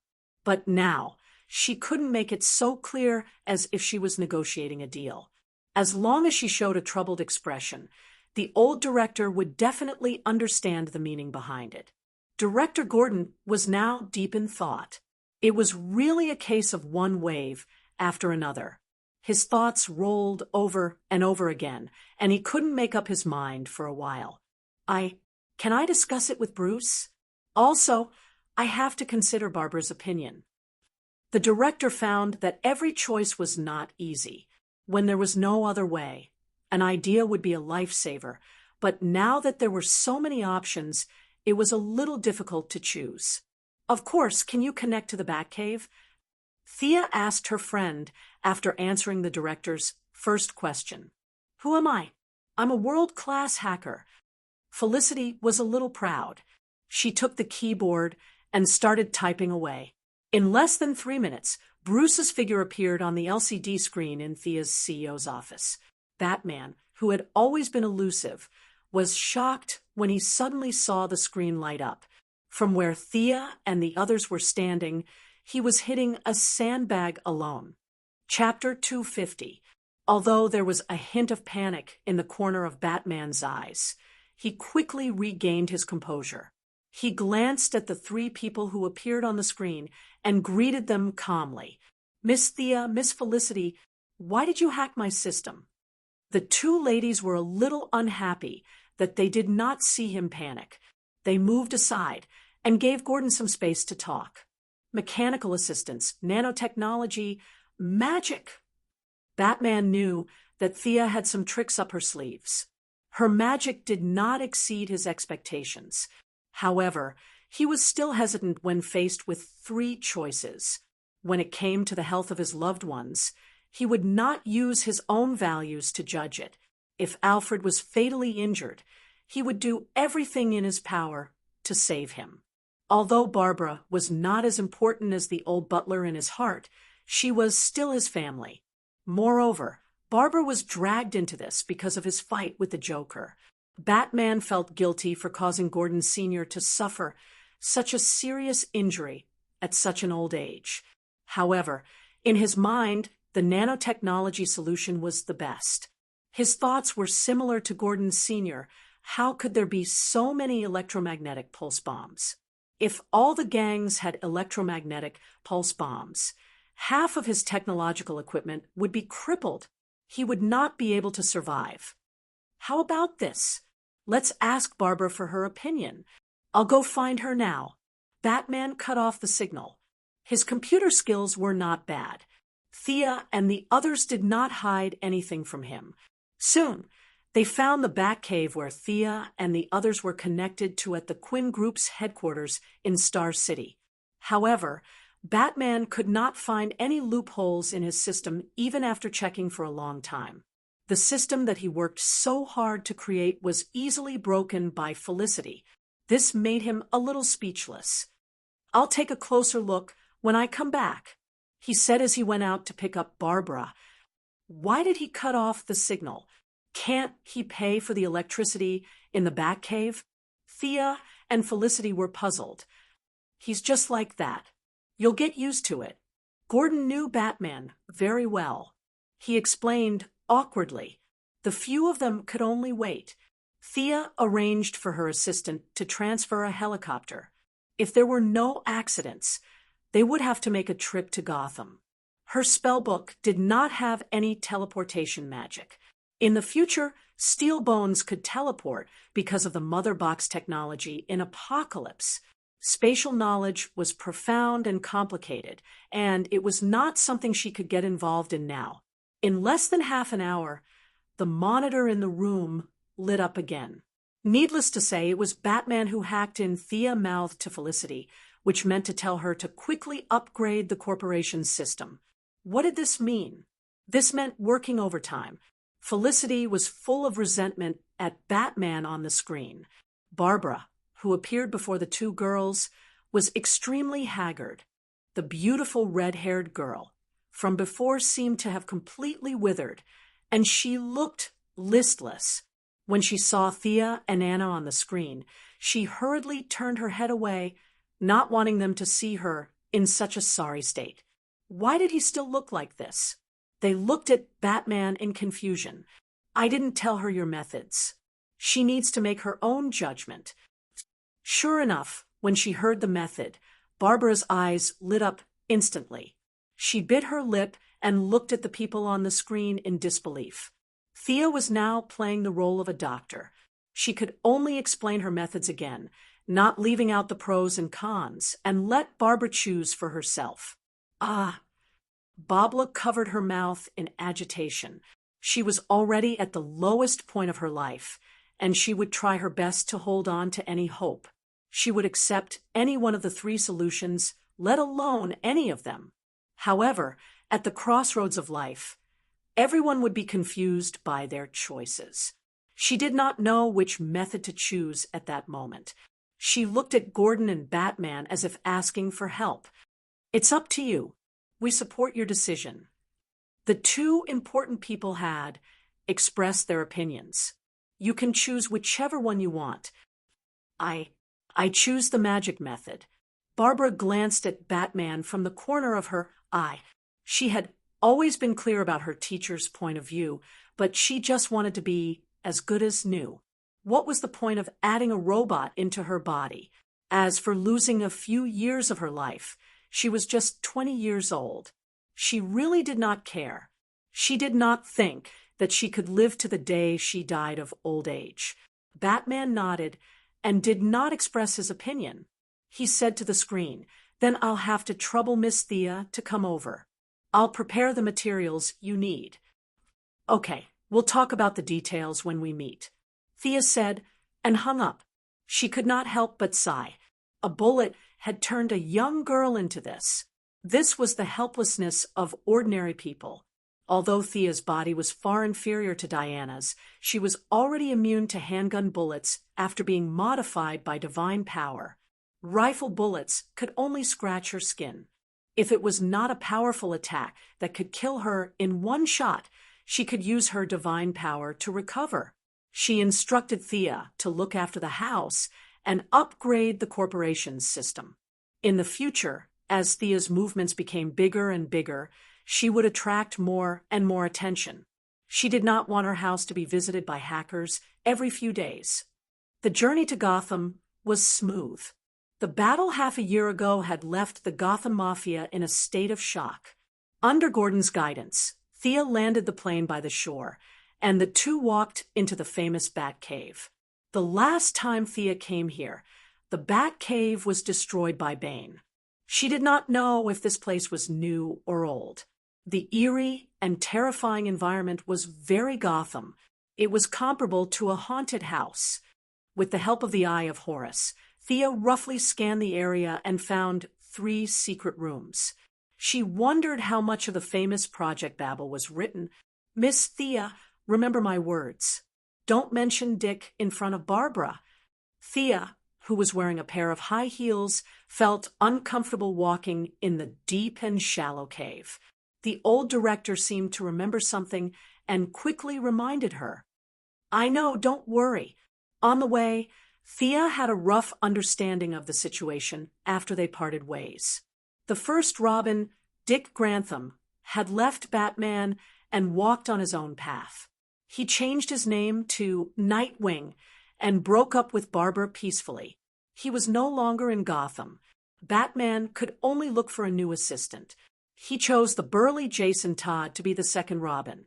After Barbara suffered a heavy emotional blow and suffered a heavy physical injury, Batman had to find another place to train Jason Todd. He was afraid that she would think badly of him. "Yo, Uncle Bruce, you look good." When Thea entered the house, she saw Batman writing code with a gloomy face. Of course, it was not because he wanted to become a coder. It was all because of Felicity. Bruce nodded. "I'll take you to see Barbara first. I just injected her with a tranquilizer. Her mind is very unstable." He immediately led the two of them to the inner room. Chapter 251. Barbara, who had been injected with a sedative, was lying quietly on the medical chair. Although Batman did not know the rhythm of her treatment, he still passed a pile of medical reports to Thea. Thea glanced at the reports that were as thick as a book in Batman's hands. She took out 2 X-rays and waved her hand to indicate that she did not need to look at the rest. How long would it take for her to finish looking at this pile of reports? She was planning to go home for dinner later. By the time she finished looking at all of them, it would be tomorrow morning, right? "Do you have X-ray eyes like Superman's?" Batman saw that she was looking at the X-rays while staring at Barbara intently. She was not rolling over, and there were several layers of clothes between them. What could she see? He held it in and finally asked, "I'm far inferior to him." Actually, the difference between the two was not that big, but Thea still described her abilities as inferior in all aspects. Old Gordon did not care about X-ray eyes at all. He would use any means to save his daughter. He roughly pushed Batman aside and said, "Thea, do you think Barbara's injuries can be cured?" Batman knew that his old buddy was angry with him, but what could he do? He could not pin Gordon to the ground and beat him up, so he could only stand by and watch silently with a bitter smile. Thea carefully examined Barbara's injuries. They were not serious.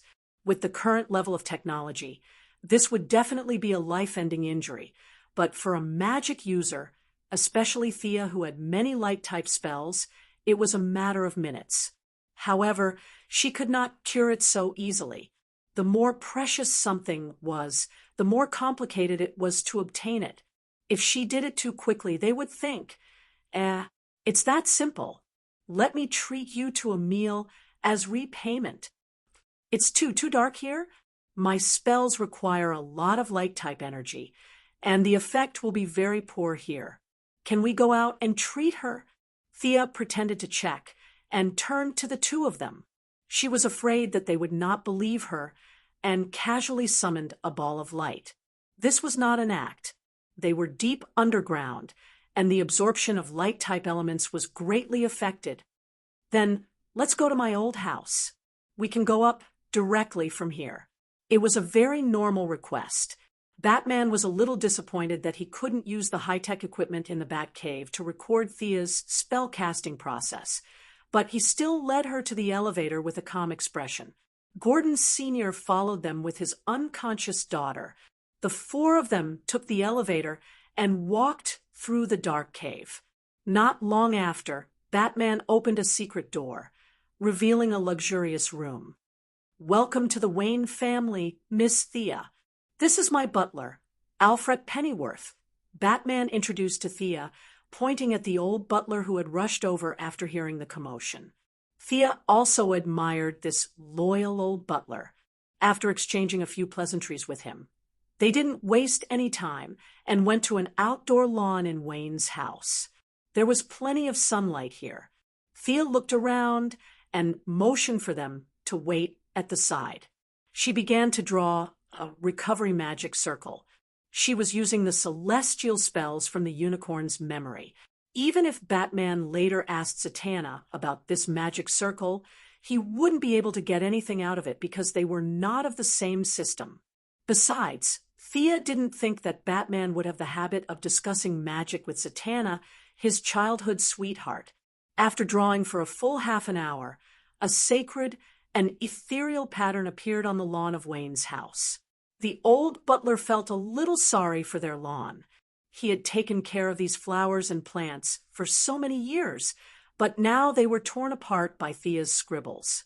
It made him very sad, but when he saw Chief Gordon's pale face, he held back and said nothing. Thea squeezed out a few drops of sweat and pretended to be very tired. "Come on, let Barbara in." "Forget it. You will destroy my magic circle." "I'll do it myself." Wrapping the unconscious Barbara with magic, she floated on the ground and landed directly in the center of the magic circle. This small display of his skills also strengthened the confidence of these people.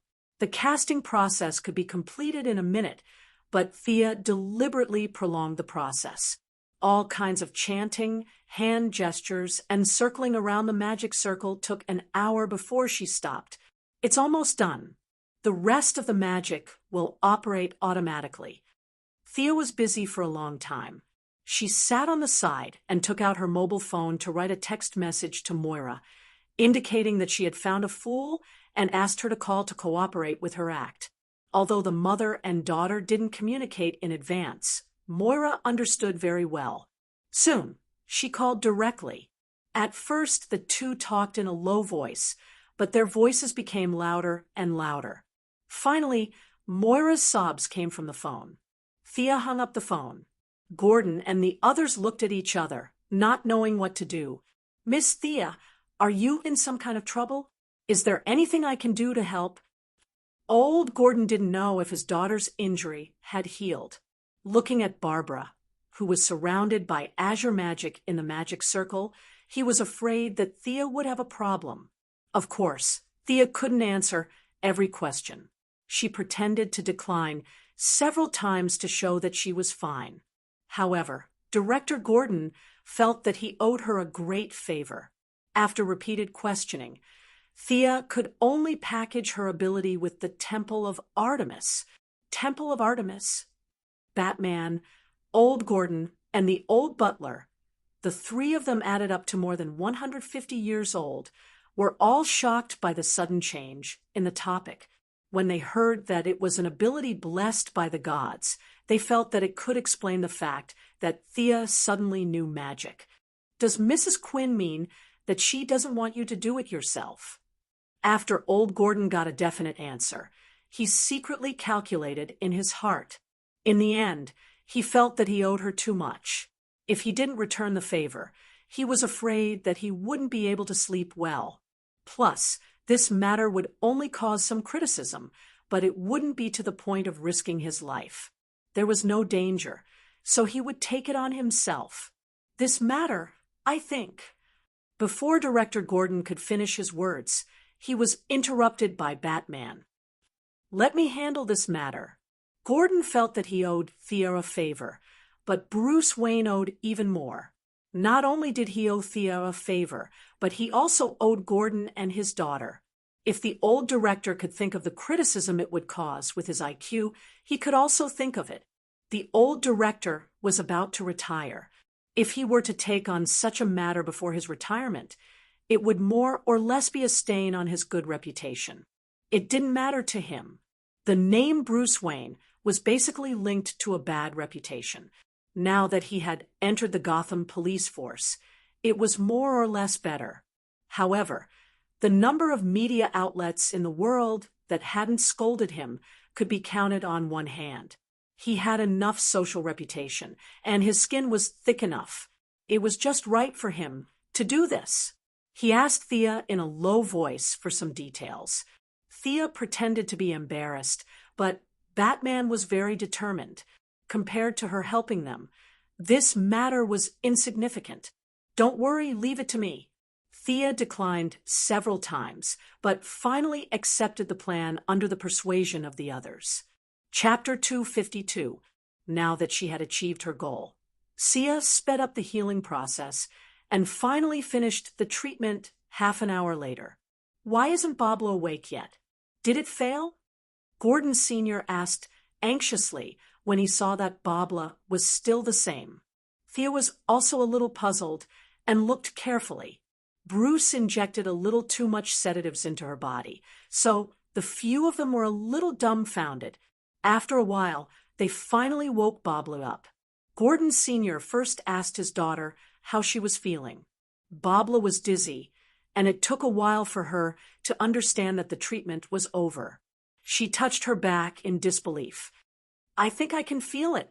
The old director helped her walk a few shaky steps. The first few steps were thrilling, but the later they became more and more steady. Seeing that they had helped her take the lead, Sia watched them for another hour with a smile on her face. Thank you, thank you. When Babla realized that she had completely returned to normal, she gave Sia a big hug, but then she felt that she had neglected everyone else. She only stopped when she reported everyone present, including everyone else. Gordon Sr., who was in tears, asked Thea to stay when he heard that she was leaving. He only stopped when he sent her to the tarmac at the back of the mountain. He was so grateful that he might even blow up the White House, let alone build a temple in Turkey. Thea had just started the plane, and it was very noisy. When she saw the old director waving at her, she thought that he was sending her off and didn't care. However, when she saw him waving his hands and sweating, she realized that something had happened. She stopped the plane and asked, "What's wrong?" Bruce called and asked us to hurry back. He's in the back cave, and it's urgent. Gordon Sr. put down his phone and shouted at her. Did something happen to Pablo again? That shouldn't be. She could only rush back to the Bat Cave with Gordon Sr. this time. They didn't have time to walk slowly. Gordon was so anxious that he was about to run. Thea couldn't walk fast in her high heels and short skirt. She could only wrap her body with magic and follow him into the cave. After entering the cave, the two of them discovered that Babla was completely fine. She was continuously punching and kicking to recover her body's condition. Batman suddenly had a 1.8 m tall and 200 kilograms strong man beside him. He didn't have time to introduce him to Thea. Batman pondered for a few seconds before saying, "Miss Thea, I didn't want to trouble you anymore, but this matter still involves you." Then he turned on the monitor in the room. "This is the citywide broadcast from 10 minutes ago. 10 minutes ago, Thea knew that Batman was a very resolute person. If he said that it was related to her, then it was most likely related to her. She would just have to wait and see." The snowflakes on the screen lasted for less than 30 seconds, and a figure that was expected appeared on the screen. "Ha, ha, ha, ha. Smelly Bat, did you receive my gift? I heard that the red-haired beauty is your assistant." His face was deathly pale, and the large dark circles under his eyes exuded a sense of madness. However, the most eye-catching thing about him was his scarlet lips and the large gaps on both sides of his mouth. This person was too famous. Batman's nemesis, the Joker. Thea only remembered that the Joker was locked up by Batman. She didn't expect him to escape so quickly. He almost defeated Barbara in one blow. Thea couldn't help but look at Barbara. The red-haired beauty was trembling all over. She couldn't tell if it was from anger or fear, but it was probably a combination of both. The Joker on the screen took out a small knife from his dark purple suit. He ran his fingers through his yellow hair and flashed a smile that he thought was very elegant. However, his smile didn't look happy at all. "I know you've been looking for me, like crazy. What do you want? Do you want revenge? You're crazy." "Ha ha." The Joker on the screen roared at the camera. Thea saw from the corner of her eye that Batman was staring at the screen as if he didn't hear a thing. "I spent a lot of effort to find a person who is very important to the Smelly Bat. Ladies and gentlemen in front of the television, let me formally introduce this distinguished guest to you." "What? You're asking for his name? I really don't know his name. Maybe he'll say it himself?" The Joker pretended in front of the camera. Then he suddenly pulled a chair from the side of the screen. A young man was tied to the chair. The Joker tore off the tape around the young man's mouth. The knife in his hand kept moving around the young man's face. "Ha, ha. Can you tell everyone your name in front of the audience?" Seeing this, Thea's feelings could only be expressed with one word: F***CK. The Joker kidnapped Damian Wayne. If she remembered correctly, Talia had entrusted her son to the Ninja Master. The Joker, who was just an ordinary person, went to Nanderbart and kidnapped Damian under the noses of a group of bandits, assassins, and ninja masters. One must know that Sia was now planning to become a ninja master as a long-term goal, but this guy actually snuck in alone, and the worst thing was that he succeeded. On the screen, Damian Wayne's mental fortitude was not bad. "My grandfather is a ninja master. You lunatic, let me go." The 6-year-old Damian also knew that Batman's identity could not be revealed. He was just using this situation to show his dissatisfaction, and at the same time, to send a signal to the ninja masters outside. The Joker laughed and pushed Damian aside. Thea felt that the Joker might know Batman's true identity. Everything was just a game to him, a game where victory and defeat did not matter. Damian's little tricks were not worth mentioning in his eyes. "Cut the screen." The Joker turned his head and ordered one of his men. The screen was dark, but soon a series of photos appeared. Even though they were blurry, they could still see a red figure flying in the air. F***CK. Thea finally knew why Batman called her back. Wasn't that her on the screen? This should be the day when she blew up the Arkham gas pipeline and lured Solomon Grundy away. There were not many photos. The Joker quickly returned to the middle of the screen. "This guy is the Smelly Bat's new partner. He seems to be related to the Smelly Bat in some way. In order to track him down, I spent a lot of time, and finally, I found him. Thea's heart skipped a beat. This guy found out about her identity? Did he go to Star City to commit a crime? Malcolm was a big villain. It was unlikely that he would be caught, and it was even more unlikely for Diana. Could it be Moira or Felicity? I found his sister, this brave boy's mother, the great love of a mother. She risked her life for her son. This mother very politely agreed to be my guest. Smelly Bat, you must hurry and save him. Ha, ha, ha. The Joker finished, and the screen went completely black. My sister? Who? Thea was a little dizzy. I only have 2 brothers. Who is this sister? She thought about it. A memory not too long ago surfaced in her mind. This guy caught Talia. Chapter 253. Thea's admiration for this person could only be described as a torrential river. Not only did this guy snatch the ninja master's grandson, but he also kidnapped his daughter. He was probably the only one who could fully express the meaning of the word courting death.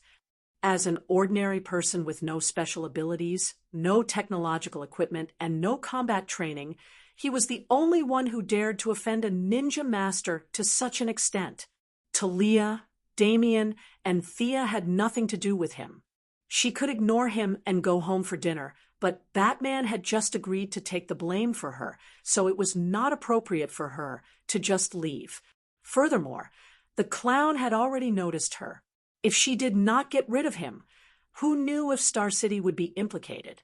Thea did not care about these so-called high IQ criminals.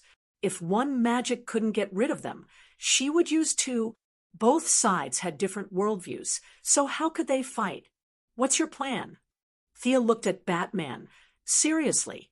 His wife and child were kidnapped, and Barbara was seriously injured. If he said that he did not have any ideas, then he was not a man. Let's split up. Did you bring your equipment? Batman suddenly realized that Thea's business suit and high heels did not seem suitable for combat. Thea took out a travel bag from her space ring and gestured to him. The few who had seen her magic were fine, but the future Red Hood and current second-generation Robin, Jason Todd, was shocked. He rubbed his eyes and could not see where such a big bump came from. The clown seems to have imprisoned the 2 of them separately. We each go in one direction and quickly save them. According to my judgment, he should be in this chemical plant. I'll go there. Batman pointed at a certain spot on the map. You can leave this factory to me. Okay. After saying that, Sia went to change her clothes with Babla. With her physical fitness, she could wear the combat suit or not, but ordinary clothes were not very convenient in battle. Moreover, after being shot, the clothes would be full of holes, and it was easy to expose her body. Wait! Jason Todd shouted to stop them. Mr. Bruce, what about me? It's not that I don't trust this lady. I just think she needs some help. You haven't finished your training yet. Bruce had already changed into the Batsuit. His voice was low and magnetic. Bang! Bang! 2 gunshots were heard. Jason Todd shouted in dissatisfaction. My marksmanship is good enough for all the missions. Guns are toys for the weak. Batman recited a famous quote from his father-in-law, the Ninja Master. Unfortunately, Jason Todd didn't listen at all. Batman was also having a headache. This second-generation Robin was too subjective. He simply couldn't listen to any advice. Helpless, he could only use his fists and feet to persuade him. It's normal that I can't beat you, but I don't believe that this woman is stronger than me. Jason Todd, whose face was bruised and swollen, was even more displeased. His pride could not accept being beaten up in front of so many people. Oh, so what if she's a woman? Do you want to see the power of a woman? Originally, their domestic violence had nothing to do with Thea, but Jason Todd's mention of a woman reminded Thea of Diana, who was very dissatisfied with the discrimination between men and women. Anger rose in her heart. Jason Todd's silence made his attitude clear. Thea could only send a message to Batman. Don't blame me. This was his provocative look. Batman's eyes twitched a little. He shook his head gently, meaning that it was enough to teach him a lesson, but not cripple him. Humph. Thea stood 10 meters away. She stretched out her right hand and aimed at Jason Todd. In the latter's confused eyes, her magic burst out. The air was like a muffled thunder. Jason Todd's burly body seemed to have been hit by a heavy hammer. His feet left the ground, and he flew 5 or 6 meters away. If Jason Todd had been prepared, he would not have been so weak. However, he had not seen Thea's various tricks. Now that he was caught off guard, he fell to the ground with a thud. The Bat Cave was a cave. Master Bruce had made a lot of technological equipment, but the floor was not paved. The ground was uneven. This fall was very solid. Barbara had long been dissatisfied with this blockhead. In her heart, only one person was worthy of the title of Robin. This rough guy was nothing. Now that she saw him in such a bad luck, she almost laughed out loud. Jason Todd's 200-pound muscles were not just for show. His physique was also at the peak of an ordinary person. This blow could make an ordinary person lie down for a day, but to him, it was only to the extent of dizziness. He rubbed his head and got up, shouting, "This is witchcraft. I don't accept it. You dare to compete with me in marksmanship? Sure, let's have a civilized competition. It won't hurt the harmony." Thea had an idea and remembered a passage from a novel. Civilized competition? What was that? Jason Todd was not the only one who did not understand. Everyone in the room had never seen a civilized competition before. You shoot at me first. If you can hit me, you win. Then I'll shoot you. Do you dare? Thea said scornfully. I won't be responsible if something happens to you. Jason Todd raised his gun and aimed at Thea. He said with uncertainty. Thea did not say anything. She hooked her finger and signaled him to shoot. Jason Todd could now see that she was not an ordinary person. However, he did not aim at her fatal spots. Instead, he aimed at her limbs and fired continuously. He only looked at Thea when he ran out of bullets. Of course, Thea would not stand still and take the bullets. She was still far from having a body of steel. Now that she had obtained half of Ares's divinity, her dynamic vision was far better than when she was on Paradise Island.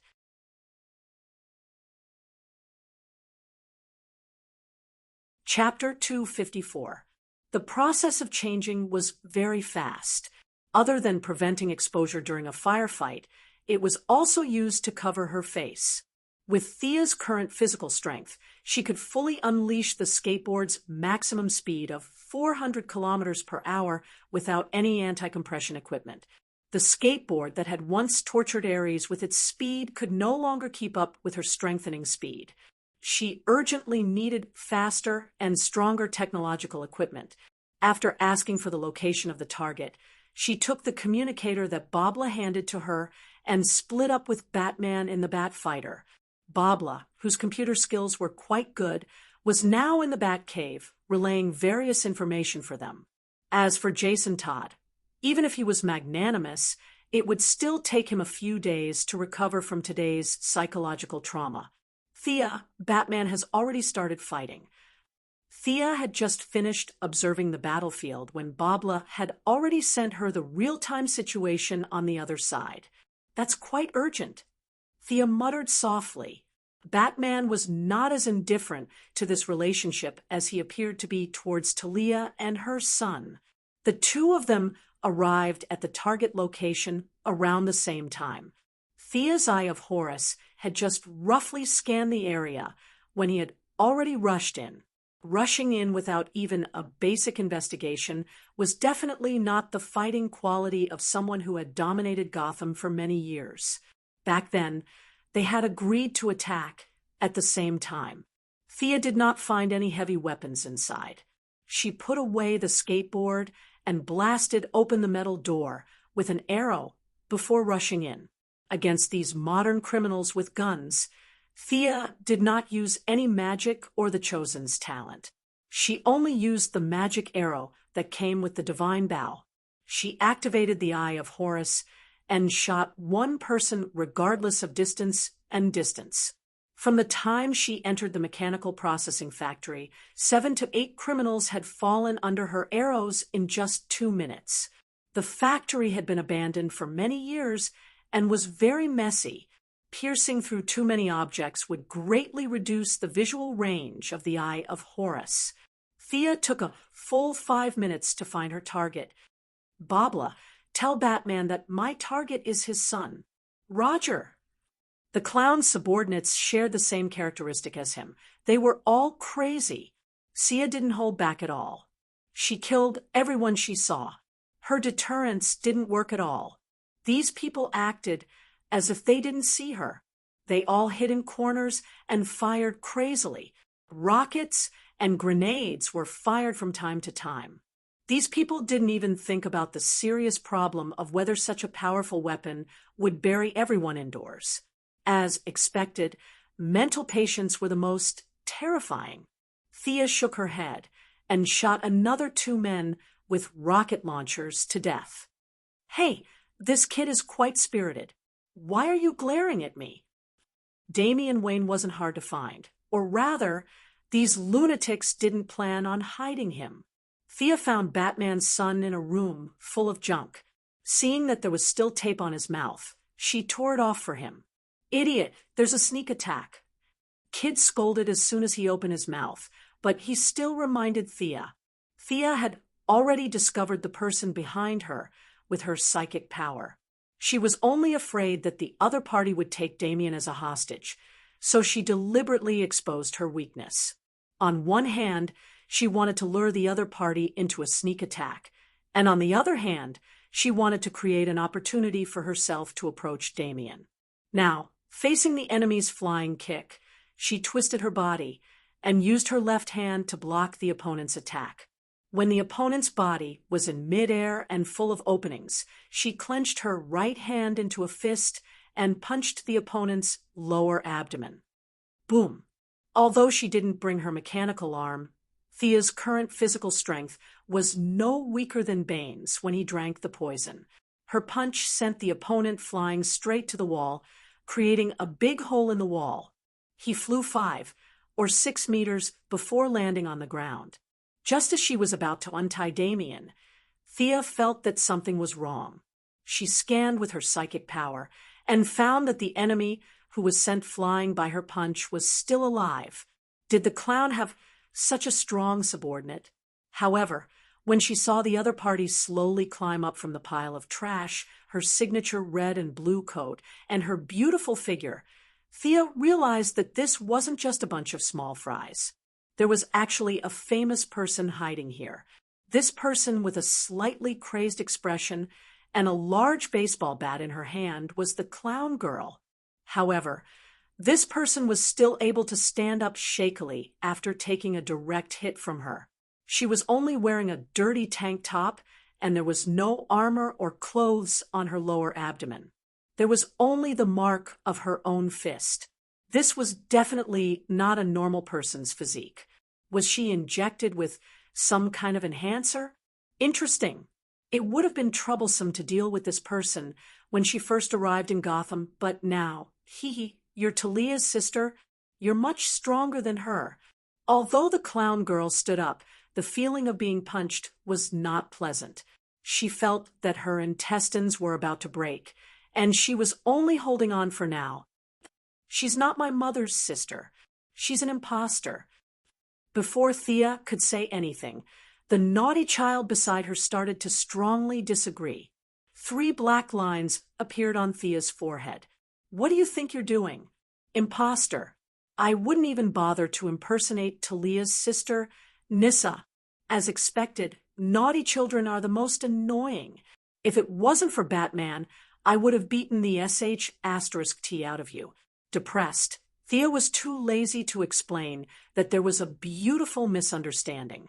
In fact, She welcomed this kind of misunderstanding.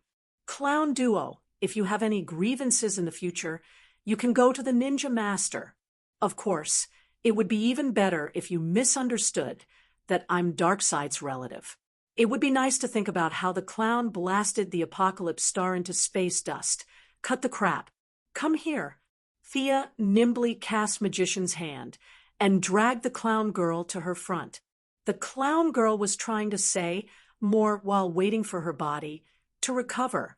Unfortunately, Thea observed the clown girl closely. Although the clown girl's face was painted red and blue, making her look like a monster from afar, she was actually quite good-looking.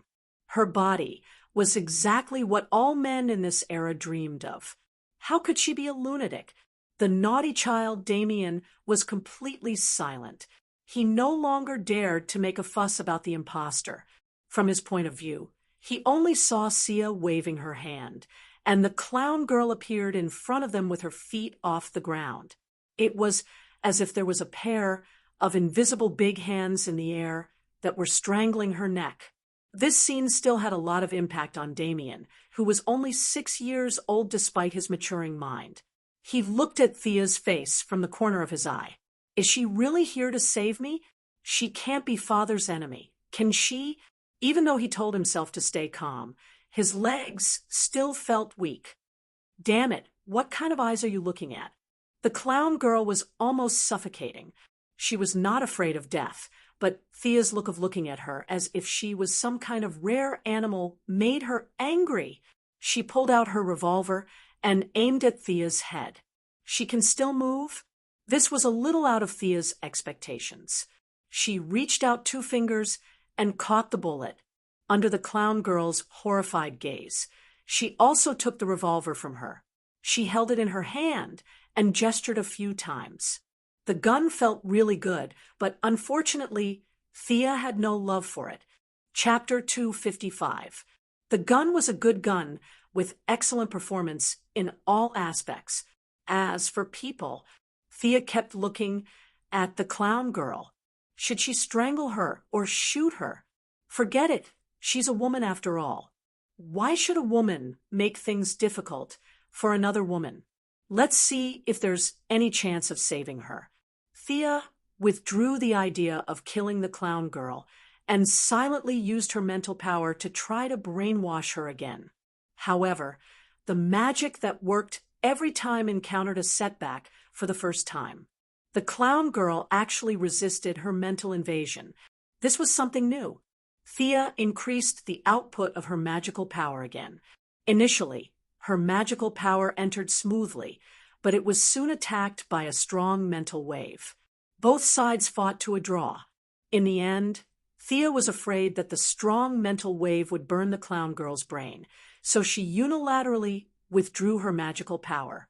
This B*TCH could actually resist the mental magic with her crazy willpower. It was Thea's first time seeing something so non-magical. She was even more curious. However, looking at the clown girl's pained face, it must have been a huge burden for her when the 2 forces fought in her mind. If she could resist it, wouldn't the clown's mental resistance be even stronger? I'll spare your life today. When I have time in the future, I'll find a few mental patients in Star City and study them. Thea turned the gun and knocked the clown girl unconscious with the butt of the gun. She untied Damien and threw the clown girl's gun to him for self-defense. Thea contacted the Batcave. Babla, the child has been rescued. How's Batman? Do you need my support? Before Babla could say anything, Batman's voice came from the communication device. You go back first. I'll be right there. She could hear that the battle on Batman's side was not over yet. The sound of gunshots and his fists hitting the clown girl's face could be heard continuously. The arrogant Batman. Since he said that he didn't need support, then forget it. His relationship with the clown was too complicated. It was better for outsiders not to get involved. After placing the clown girl behind the skateboard, Thea asked Damien, Kid, are you afraid of heights? You, how dare you look down on me? My grandfather is a ninja master. Although Damien was in awe of her strange abilities, he still grumbled unhappily. Okay, I got it. Come up and stand still. Don't move. Thea interrupted his bragging and placed him in front of her. What's so great about that? If it wasn't for the fact that the ninja master was backed by the 3 palace demons, I would have dealt with him a long time ago. Pulling Damien along, he slowly flew out of the mechanical processing plant. Looking at the corpses on the ground, Damien was a little surprised. Are you really my father's companion? He doesn't kill people. The corpses on the ground were all killed with a single blow. It could be seen that the person who killed them didn't hesitate at all. Damien, who had already begun training under the ninja master, could see this. However, there were no sharp weapons left on these people's fatal spots. This made the 6-year-old Damien a little puzzled. He didn't know how Thea killed so many people. I'm not his subordinate, and I'm not from Gotham. He can't control me. Thea couldn't be bothered to brag about her bloody experience in Gotham to a child who was only a few years old. Back in Arkham, Batman didn't say anything when she went in and out, and there were corpses everywhere. He probably knew her habits when he asked her to come and save people. Moreover, she didn't kill all of them. There was still a guy with a name behind the skateboard. After leaving the processing plant, Thea added an air shield on Damien's body. It could effectively resist the pressure of flying at high speed. As for the unconscious clown girl behind him, her body seemed to be much stronger than a normal person's, so she didn't have to worry about her. The skateboard was very fast. They flew back to the Batcave in 20 minutes. Knowing that Batman was still cleaning up, Thea handed the clown girl over to Barbara. It was up to them to kill or cut her up in the future. She changed back into her own clothes and used the Batcave's network to handle some work matters remotely. As the CEO of Quinn Group, she had very little free time. Every day, there were a lot of trivial matters bothering her. In order not to disappoint Moira, she could only force herself to deal with them. Fortunately, after being transformed by divine power, her intelligence and wisdom were far superior to that of ordinary people. She took advantage of the time to deal with some work every day, and it didn't drag down her training too much. Although the 6-year-old Damien was precocious, he was still a little nervous when he suddenly ran into a completely unfamiliar environment. He didn't know anyone around him. Barbara was paying attention to Batman's battle situation. When Jason Todd saw Thea coming in, he hid far away. Both of them ignored him. Gordon Sr.'s attitude was very friendly. He didn't care if the child was hungry or thirsty. The way he coaxed the child made Damien a little depressed. When he saw that Thea had changed back into her regular clothes, the Urban Beauty's outfit made him a little stunned. Although he didn't want to admit defeat, he was still a little shocked. This woman was really beautiful. Slowly walking to Thea's side and glancing at the documents on her laptop, Damien pretended to ask casually, "You're also an employee of Wayne Enterprises? You're very motivated." Thea was amused by the naughty child. "I'll say it again. I'm not your father's subordinate. Although my company's market value is not as good as Wayne Enterprises, the gap isn't that big. Not just anyone can hire me." "Do you accept employment?" Damien asked in a low voice. Thea looked away from the office documents. What did this child mean? "You want to hire me? I'm not short of money." Before she could finish her words, she was interrupted by a rush of footsteps. "Thea, come and help take a look." She fell into a sulfuric acid pool. It was Batman's voice. Could it be that something earth-shattering happened to make his voice change? Thea put away her laptop and walked over quickly. Oh my God! When she walked to Batman's side, she smelled a strong corrosive smell. His batsuit was stained with a lot of unknown chemicals, but he didn't care about himself at all. His eyes were focused on the woman in his arms. Looking at the woman in front of him, who was corroded by various chemicals. She didn't even look human anymore. Was this Talia? Thea looked down at Damien, who followed her. The child clenched his fists tightly. His little face was extremely tense, and he was trying hard not to cry. Was it really Talia? Thea looked at the woman's face again. The corrosion was too strong, but she could still vaguely see the shadow of the woman who had fought with her for 80 rounds. Thea, her injuries are very serious. Can you save her life first? Batman had completely lost his composure. His usual calmness was thrown out of the window. He was constantly injecting various injections into Talia's body, trying to keep her heart beating. Let me do it. Thea pushed Batman away and operated the Eye of Horus with all her might, constantly looking for all kinds of toxic and harmful substances that were corroding her body. The situation was not optimistic. All kinds of chemicals were madly corroding her body. If it wasn't for Batman constantly injecting her with various injections, she would have died long ago. Chapter 256. There were many chemicals that had invaded Talia's body. Some were acidic, some were alkaline, some were metallic, and some were non-metallic. Thea wasn't acting this time. She had learned magic power during this period of time, and was now quite proficient. Otherwise, she wouldn't have been able to do such a delicate job. She kept wrapping the toxins in Talia's body with magic power. Because she didn't know how harmful these green things were, she didn't dare to extract them from her pores. Thea directly made a big cut on Talia's arm and squeezed out a large mass of unknown chemicals. Her heartbeat has stabilized. Batman had been staring at several instruments. Now that the chemicals had been extracted, he knew that Talia's life was saved. His efforts weren't in vain.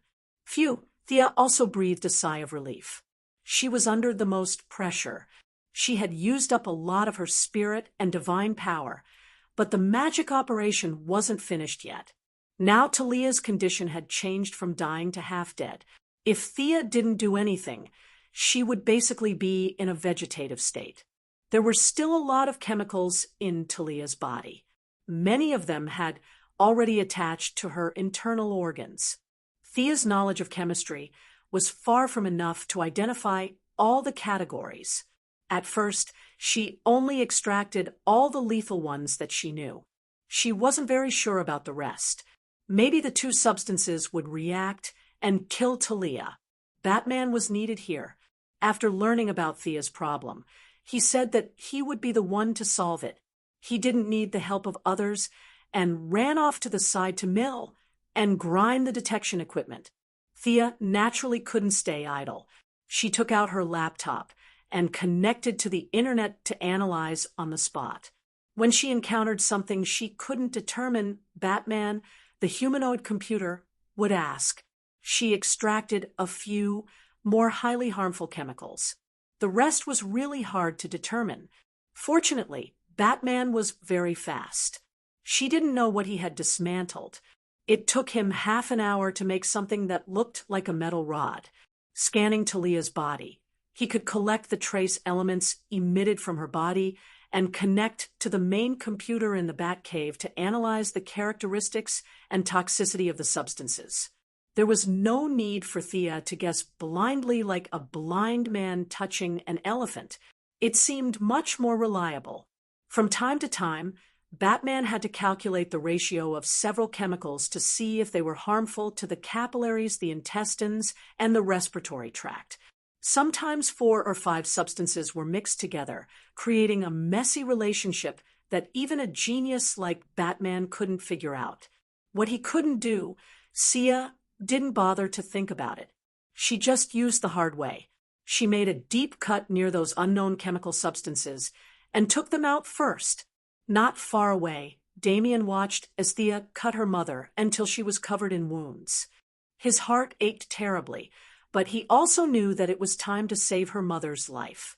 He watched them busying themselves anxiously. Halfway through, Barbara and Jason Todd also joined in to help bandaging the wounds and cleaning the ground. The entire bat cave smelled very good. A large amount of blood, mixed with countless chemicals extracted from Talia's body, made Barbara dizzy and cover her nose. Jason Todd was a tough guy, but looking at his wobbly legs, it was obvious that he was forcing himself to hold on. "Are you completely fine?" Batman asked Gordon Sr. to take Damien out first, but after a while, he couldn't hold on any longer. He was too close, and he felt his vision turn black. He knew that he was still affected by the chemicals. In order to keep his mind clear, he took out a gas mask and put it on. Only then did he feel better. But seeing that Thea's face was still normal and there wasn't a drop of blood on her body, he couldn't help but ask, Thea was studying the dark brown substance hovering near Talia's kidney. Hearing his question, she answered without thinking, "This smell doesn't affect me." Batman nodded, indicating that he understood. "Isn't it just super endurance? You're not the first person with this ability, so it's not rare. I'll note it down later." Thea didn't know that in Batman's little black notebook, there was a note about her super endurance right after her X-ray vision. After helping for half an hour, Barbara felt that she had done her best. She didn't have anything to do with Talia at all. Using the excuse that her injuries hadn't healed, she went home to sleep. This day's experience was really legendary for her. She came to the Bat Cave lying down, and now she could walk back as if nothing had happened. She needed to go home and think carefully about whether today was a dream. Jason Todd was a real man. Seeing that Thea was fine, he didn't wear a gas mask because he didn't want to admit defeat. Unlike Batman, he wasn't in close contact and could walk to the entrance of the cave to get some fresh air from time to time. Finally, he lasted an hour longer than Barbara and finally went back to rest. Halfway through, Thea called Star City.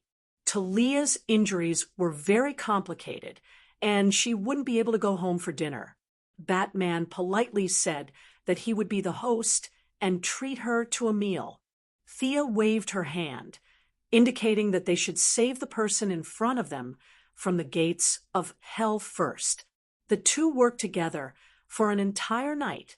Catwoman, who hadn't shown up for a day, greeted Thea and found that they were treating Talia. Although she was a little jealous, she didn't say anything when she saw that Talia's face was disfigured and she almost didn't look like a human anymore. After staying in the room for a while, she also felt that the smell was too inhuman, so she left. Finally, when the sun was about to rise, the two finished treating Talia. Using Batman's self-made scanning device twice, all the toxic and harmful substances in Talia's body were removed. However, the chemical substances lingering in her body for a long time still caused a devastating impact on her health. All of Talia's organs were severely damaged. She couldn't even move normally, let alone recover. Miss Thea, the follow-up treatment. Batman was a little speechless. He already owed her a favor by treating Barbara. Now that he hadn't returned the old favor, how could he ask for a new one? He was already very grateful that Thea had helped him for an entire night. However, when he saw Talia's condition, he remembered the passionate woman from before. His heart ached as if it was being stabbed by a knife. In the end, he went against his principles and shamelessly asked for help. It seemed that Catwoman's task of changing her name from Selina Kyle to Selina Wayne was a little difficult, who said that Batman didn't have feelings for Talia. Thea sighed. After all, her friendship with Catwoman was deeper. However, she couldn't reject Batman's request. Actually, the best way to treat Talia is Ninja Master's Lazarus Pool. Chapter 257. The Pool of Lazarus? Batman's eyes lit up instantly, but he seemed to have thought of something and went silent again. No, Ninja Master said that the pool is connected to the devil's territory, and the souls of those who soak in it will be pulled into hell. Master has many children and juniors, and he watched them die of natural causes. He has never let any of the juniors soak in the pool. Batman shook his head and rejected the idea. Devil's territory, pulled souls into hell. Thea checked the information she knew, but she couldn't tell. Ninja Master was really good to his son-in-law, telling him such a secret. Talia might not even know about these things. Thea instantly abandoned the idea of dragging Batman to Ninja Master. Their relationship was much better than she thought. Looks like I still have to treat her for such a serious injury. Purely using magic to treat, it would consume a lot of Thea's body. She didn't want to save her. How did Talia get hurt like this? Batman seemed to be a little reluctant to recall, but he still briefly explained she was pushed into the chemical pool by Joker. Thea nodded. This was quite in line with Joker's habit. He would jump into the chemical pool to take a bath whenever he had nothing to do. He and Joker could resist the high poison resistance, but Talia's delicate skin couldn't. However, Thea finally thought of a way to treat her through the pool. It was a means between magic and ritual that was first found in the Orb of Horus. The ancient Egyptian pharaohs were crazy about immortality, and they tried all kinds of experiments, both humane and inhumane. They really found some ways to combine witchcraft, magic, and alchemy, and they recorded a few proven effective methods on the handle of the Sphere of Horus. When they were on the Wave Rider, the artificial intelligence Gideon had specially translated a lot of relevant information for Thea. How about this? I have a way to save her, but the ancient magic is different from the modern environment. Some conditions are not met, and I need some time to prepare. Also, Talia's body is too weak now. The effect of magic is to accelerate the body's self-healing, but her current physical condition doesn't have the foundation for recovery. Can you use medical methods to replenish enough nutrients? I'll go back and prepare. You can bring her to Star City in a week for treatment. You know that I've just taken over the Ryan Group, and I'm so busy every day. Thea shrugged, indicating that she could not come to Gotham every day to save his wife. Since he was a free man, he should come to Star City. All right, I'll leave everything to you. In this day and age, it was the patients who accommodated the doctors. Which doctor accommodated the patients? Batman felt that this was normal. He was well versed in medicine and knew that Talia's body was too weak at the moment. It was not the best time to treat her. The two agreed to contact each other again next time. Thea told him not to wake Talia up by force, and that it would be best if he could keep her under anesthesia. She flew the plane out of Wayne's old house alone. After Thea left his sight, she did not return to Star City directly. Instead, she took a detour to a residential area in Gotham.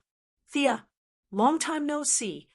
The one who greeted her with a smile was the little beauty Shadow, who had been abducted from Purgatory Island. How is your father? What you said on the phone was vague. At the mention of her father, Shadow's expression was strange. She was confused, and hopeful. Come and take a look. Thea had always been curious about the quartz revival technology. When she returned to Star City, she received a call from Shadow saying that Yao Fei's heart had miraculously recovered. Thea decided to come and take a look. Shadow was now living alone with her father in an apartment. According to the quartz investigation, Yao Fei had been shot in the head. With the help of genetic repair technology, his missing brain tissue had grown back, but no one could say for sure if he could recover his memories. Yao Fei's situation was similar to many vegetative patients. He had a heartbeat and breathing, but his consciousness was almost blank. Shadow could accept this result. There was always hope if he was alive. After learning that the follow-up would depend on the patient's recovery, she rejected the quartz arrangement and took care of her father alone. She worked at a Chinese restaurant to support their daily expenses. Thea walked into the small house they had lived in for more than a month. She could tell that Shadow had put in a lot of effort for her father. The air in the room was fresh, and the layout was organized. Old man Yao Fei was lying on the bed with his eyes closed and a serene expression on his face. Other than his messy hair being shaved off, there was nothing special about him. She secretly used the Eye of Horus to observe his condition. The court's diagnosis was correct. Yao Fei's head wound had healed. The main reason he could not wake up was because of his missing memories. This made it difficult for Thea. There were too many things involved in memory, and she did not have a good solution. This was similar to how she erased Steve's memory. Once she erased it, it was gone.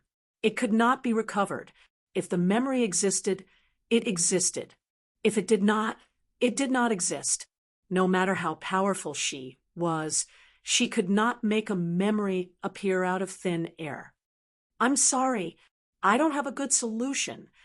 Shadow knew about her supernatural abilities on Purgatory Island. When she heard that Thea could not do anything about it, her eyes darkened. "Do you plan to stay in America or go back?" Yao Fei was completely insignificant in Sia's eyes, but Shadow was a pitiful woman who deserved her sympathy. "My father read a statement on Purgatory Island. We can't go back. Plus, the medical technology here is more advanced." Shadow answered quickly. It was obvious that she had thought about this question many times. Her answer was logical and not rushed. "The medical technology here is more advanced." Thea thought to herself, "If you wait a few more years, there will be more aliens with superpowers. Each one of them is a walking nuclear bomb. The casualty rate is so high. How can the medical technology not be advanced?"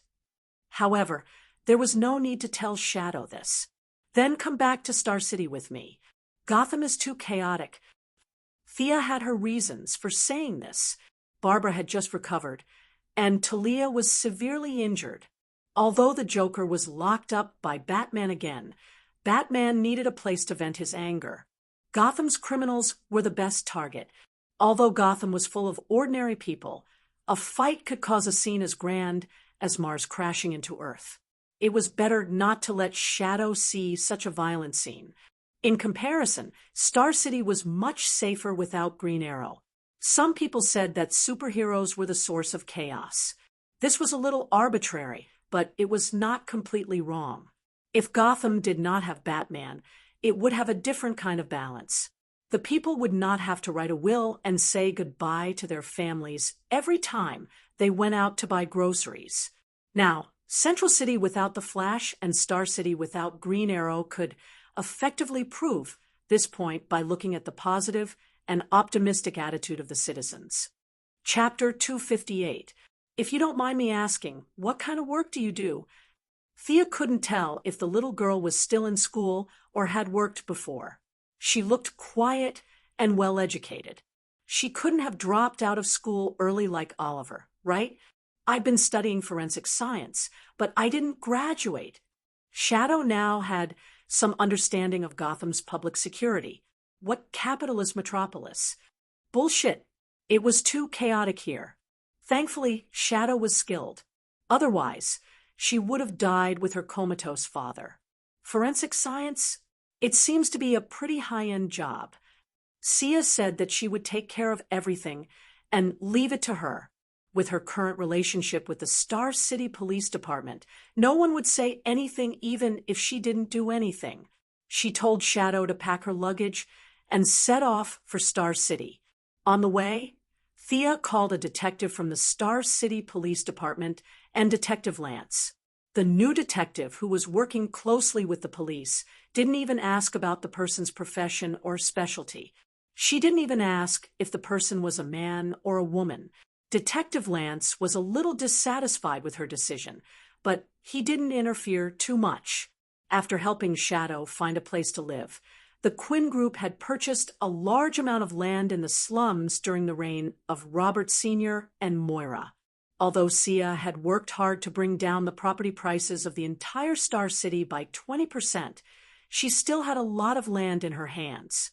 Knowing that Shadow had a strong sense of pride and was unwilling to accept too much help from her, Sia found a small apartment for the father and daughter to live in. Thea told Shadow to let her know if she needed anything, but she felt that her whereabouts were uncertain.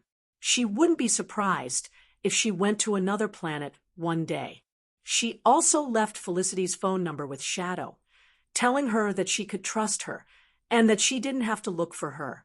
After a busy day, Thea felt that she hadn't missed anything, so she flew back to the Quinn mansion. She was going to discuss with Moira how to cooperate with Batman to make big news. All the work was carried out in an orderly manner. In private, several senior government officials scoffed at what Quinn Group had done, but it was true that there was no harm to all the interests. They received the money very quickly, but when it came to the specific situation, they neither nodded nor shook their heads. The attitude of a senator named Hammond was particularly bad. After receiving money from the Quinn Group, he didn't even say a single good word. Instead, he mocked Sia and scolded her. In the end, he even used a look of concern for a mentally challenged child to warn Sia that young people should be down to earth and not bite off more than they could chew. "I must kill him." At the dinner table, Moira had been pulling Thea, fearing that she would slap this talkative senator to death. "This is infuriating." On the way home, Thea had been nagging. Several times, she wanted to send the court to catch this bastard in front of her and teach him a lesson, but in the end, she gave up under Moira's persuasion. After calming down, Thea had to admire Superman's good temper. The ugly faces of these people in power. Even an earthling like her had the intention to kill, but he, a strong alien, was able to endure it. His self-restraint was really not simple, but calming down was one thing. She didn't intend to let this bastard go. She had even stabbed Ares to death. So why would she be afraid of a senator with an empty title? She even dared to attack Washington when he made her unhappy. But after the two sides met, something happened to him. Anyone could contact her. Thea was going to wait for a month, and when things calmed down, she would kill him. She wrote down this person's name on the first page of the small black book, Senator Hammond of Seaside City, and wrote the date on the side. Don't do it now. Moira saw her writing action.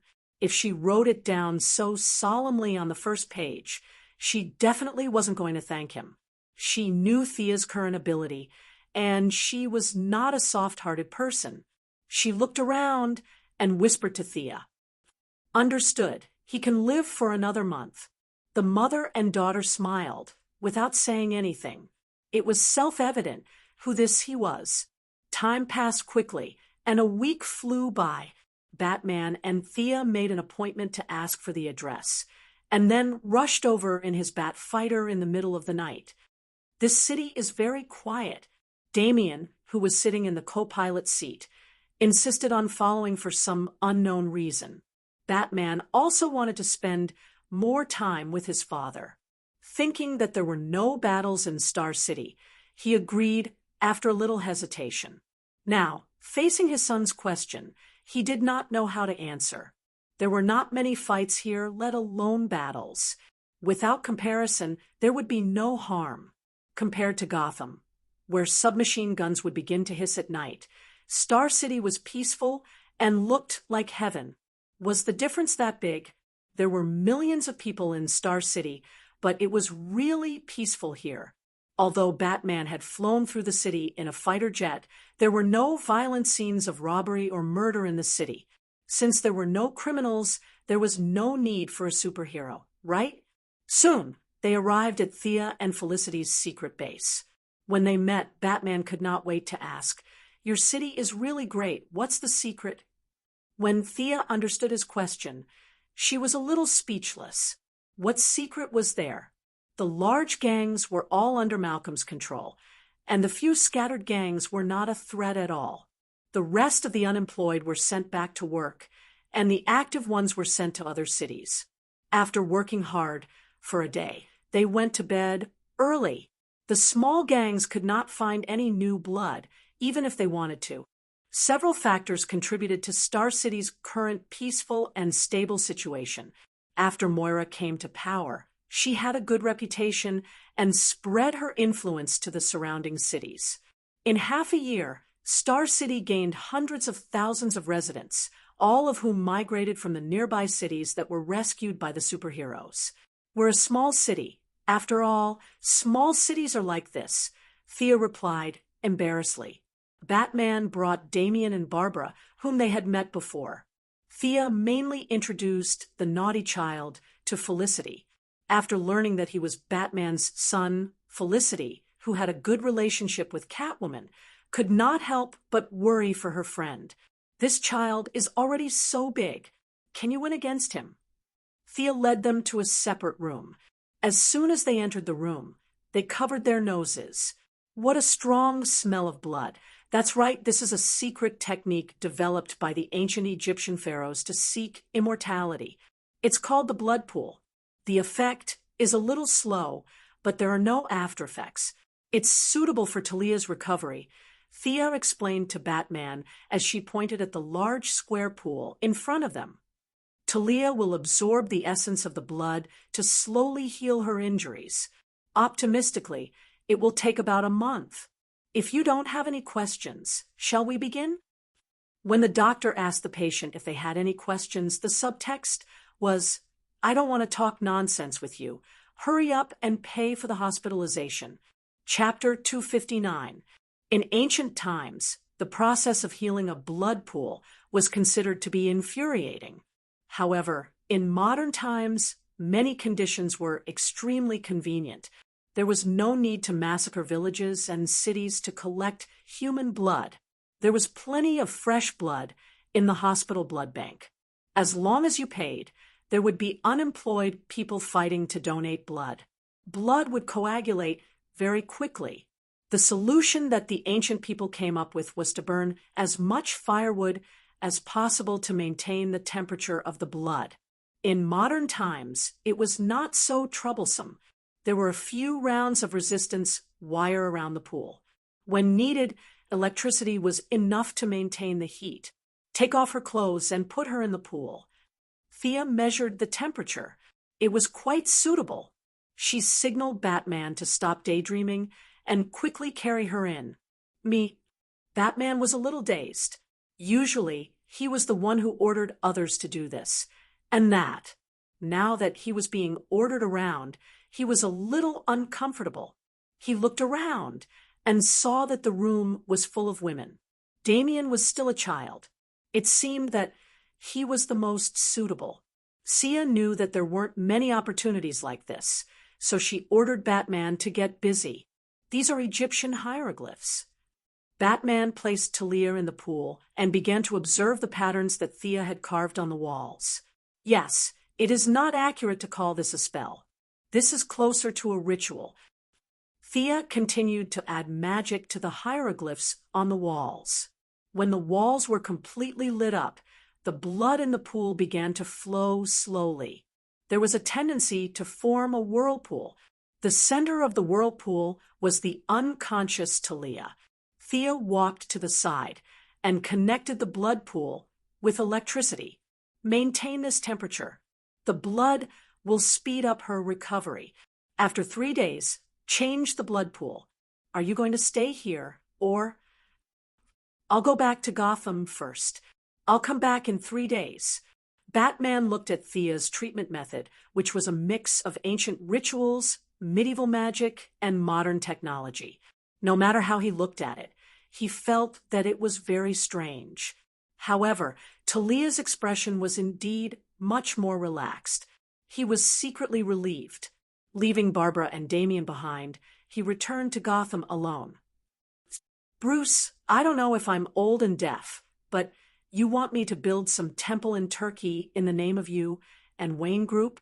The old black man, Lucius Fox, looked at Bruce Wayne, who was sitting in the president's office with his mouth wide open. You're right, old man.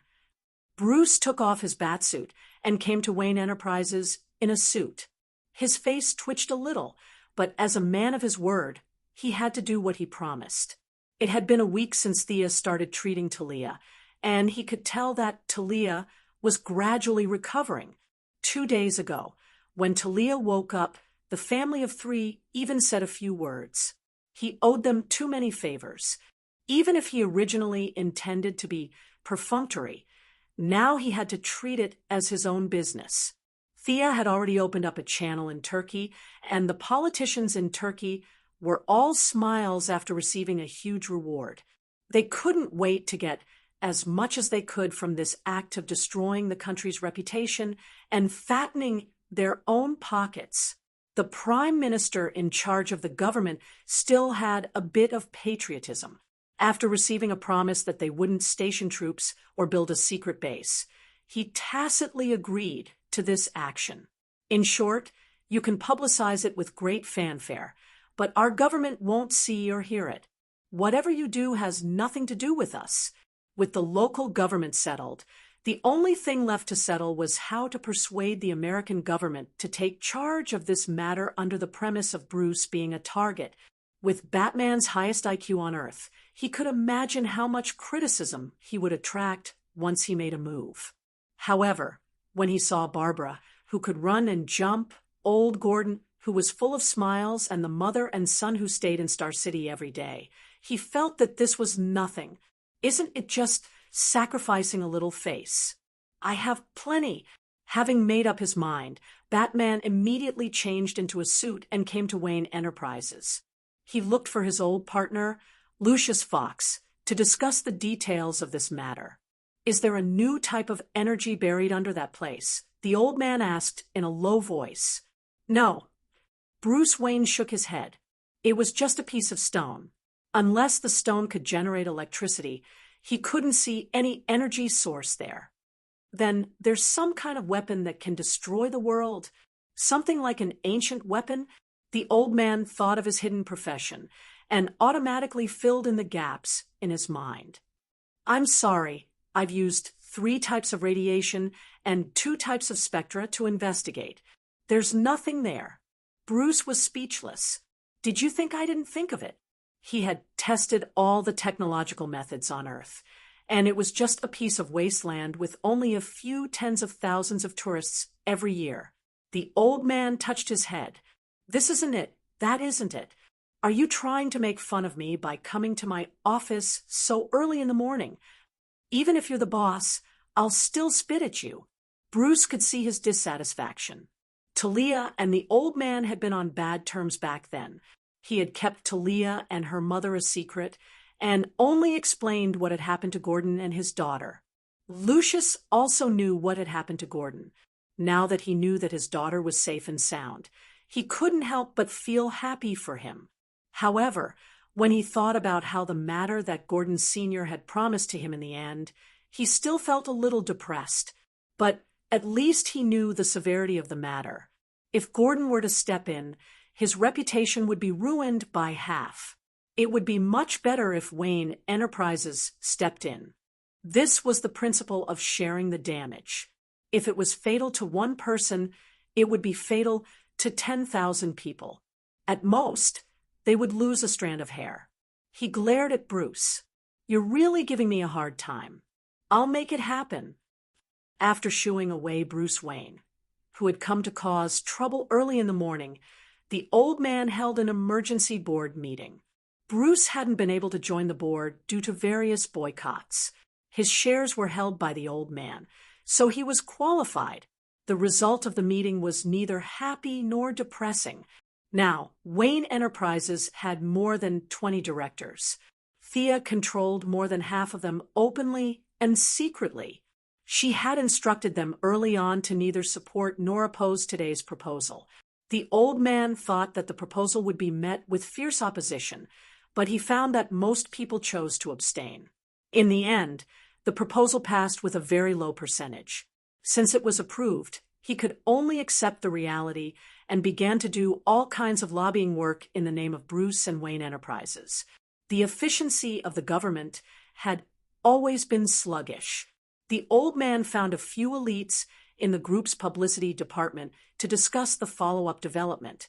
The elites were puzzled by this behavior that had nothing to do with their own business, but they had to admit that the spirit of the European and American contract was worth advocating. They didn't waste any time. Since they were paid, they would think of a solution for you. Not to mention destroying a temple, they would even help you destroy Mars.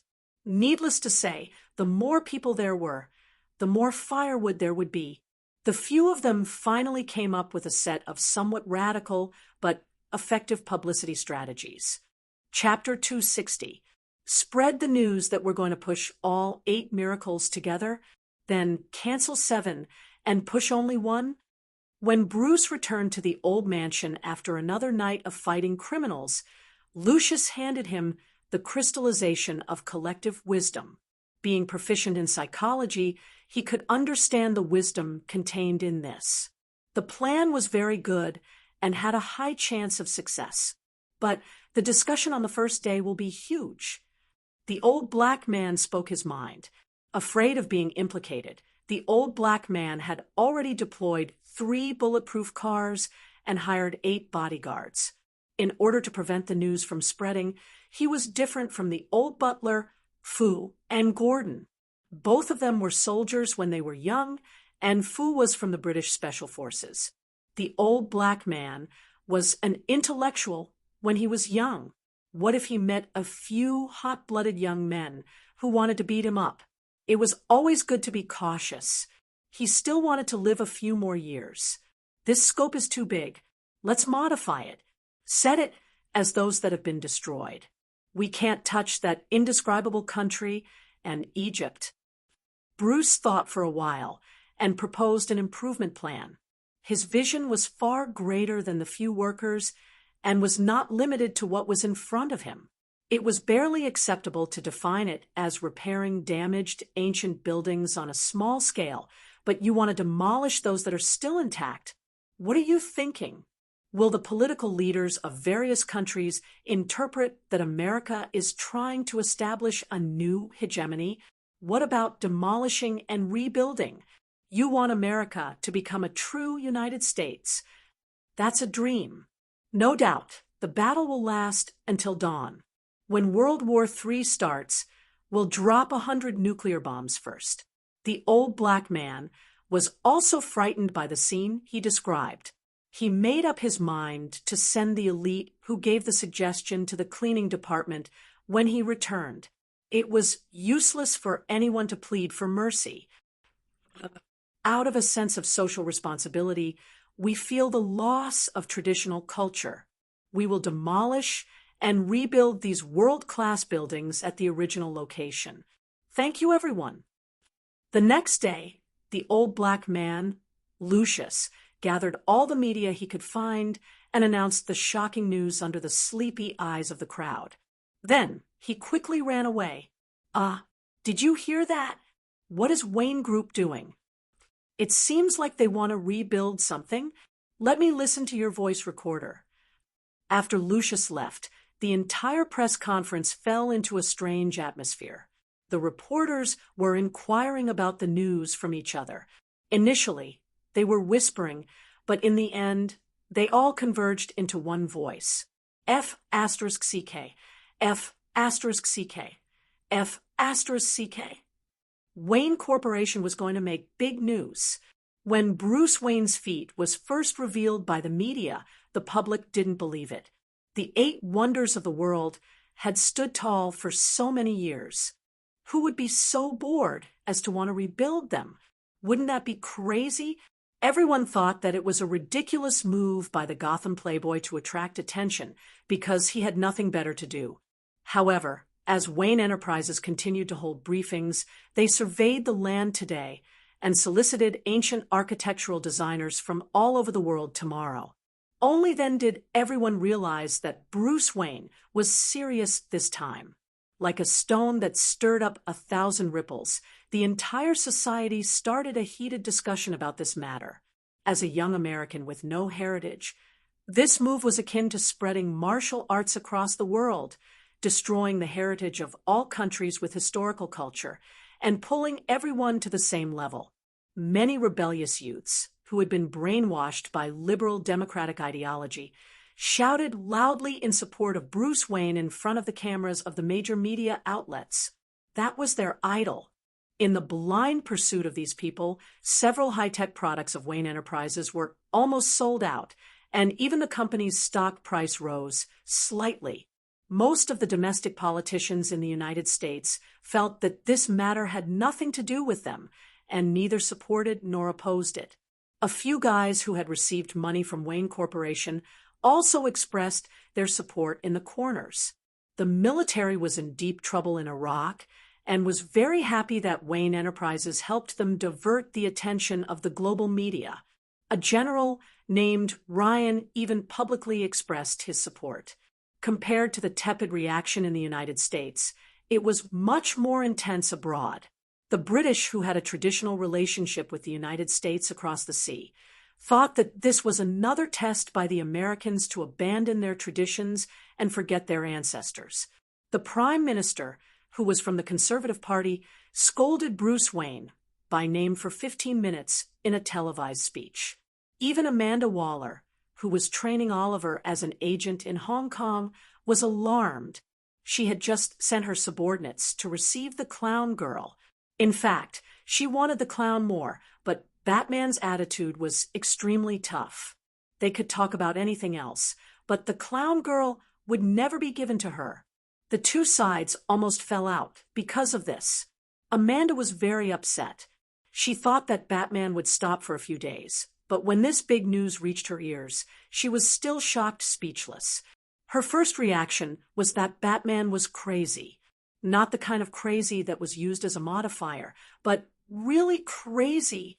But after gathering the information from all sides, she found that he was just like a normal person and didn't do anything antisocial or anti-human. It doesn't make sense. Why would Bruce do this kind of thing? Could it be a split personality?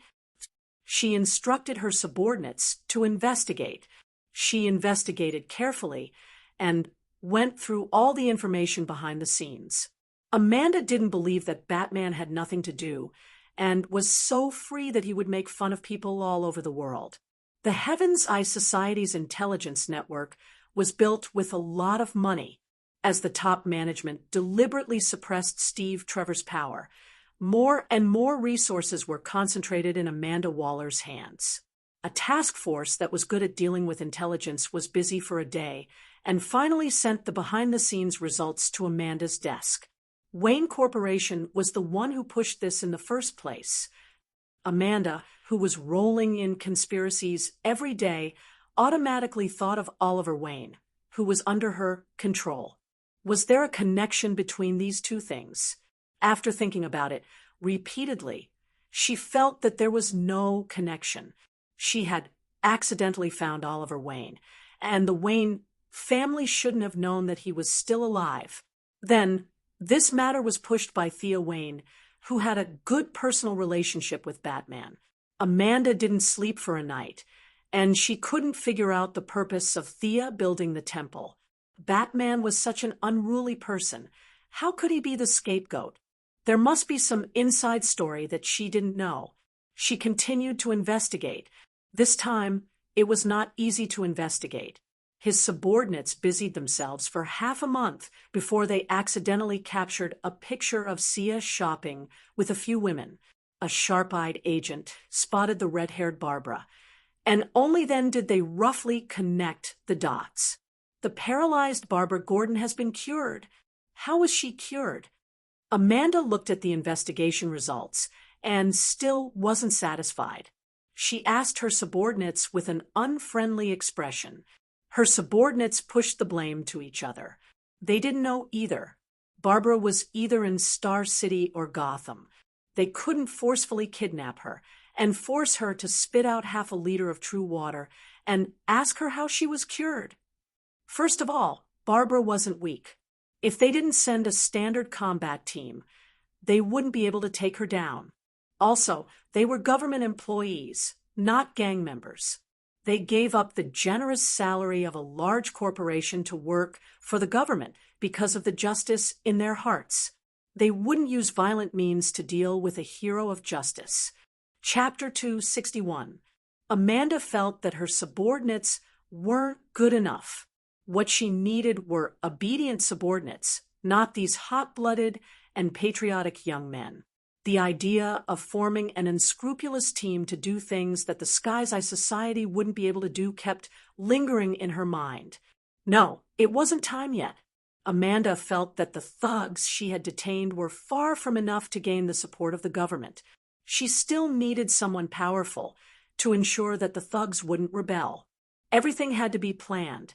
Although she didn't have much hope for the results, Amanda still instructed her subordinates to do their best to investigate.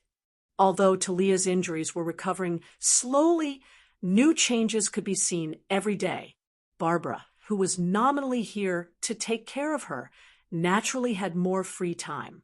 She stayed in Thea's secret base every day and taught Felicity some computer science in her spare time. Felicity also began to show extraordinary talent in computer science. Her days were very comfortable. Thinking of the bullets raining down in Gotham, she felt like she was in another world. The girls felt uncomfortable cooped up in the house every day, so Thea suggested that they go out shopping. She felt that it would be less lively if there weren't enough people, so she invited Shadow, who had successfully entered the Star City police station, and Laurel Lance, who had nothing to do every day and was about to close down her law firm. Because of Shadow's work, Detective Lance wasn't happy that Thea randomly put people into the police station, but after seeing that it was such a gentle girl, he completely stopped complaining. Laurel came to the police station a few times to meet Detective Lance and gradually got to know Shadow. As someone who knew everyone, Thea helped introduce the girls to each other. Actually, they knew most of the people in Star City. She mainly introduced Barbara Gordon from Gotham. They're chatting happily. Felicity walked behind Thea and Shadow, holding a large glass of Coke. She kept glancing at Barbara and Laurel, who were walking in front of her. They had clearly just met, but why did they hit it off so well? The little beauty Shadow nodded on the side. Her relationship with Laurel was lukewarm. She had always thought that Laurel was cold and aloof, but today it seemed that wasn't the case at all. Thea could only laugh and say that she didn't know either. Who knew that Barbara and Laurel would get along so well? However, their personalities were similar. They were both American women with a strong sense of justice. They were cheerful, optimistic, and idealistic. They were not like Felicity, who was more than a meter tall, or Thea, who was cunning, or Shadow, who was basically a foreigner. Barbara and Laurel had the same upbringing and education, so they had a lot of similar viewpoints. At first, the two women chatted with the other three for a while. Later, when they talked about their backgrounds, they realized that their backgrounds were almost the same. They came from divorced families, and both of them grew up under the wings of their upright sheriff fathers.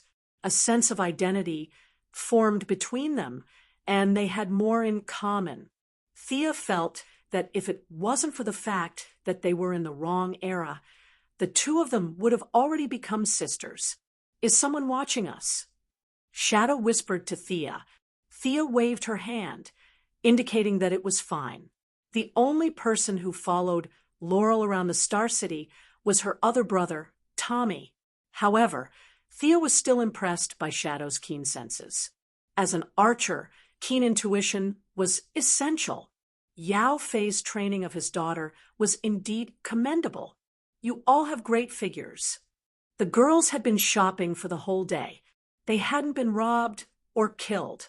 It was a luxury for Barbara to be able to shop so smoothly. They sent the things they bought back to their respective residences. Felicity suggested that they do Pilates.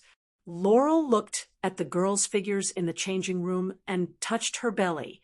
She couldn't help but sigh.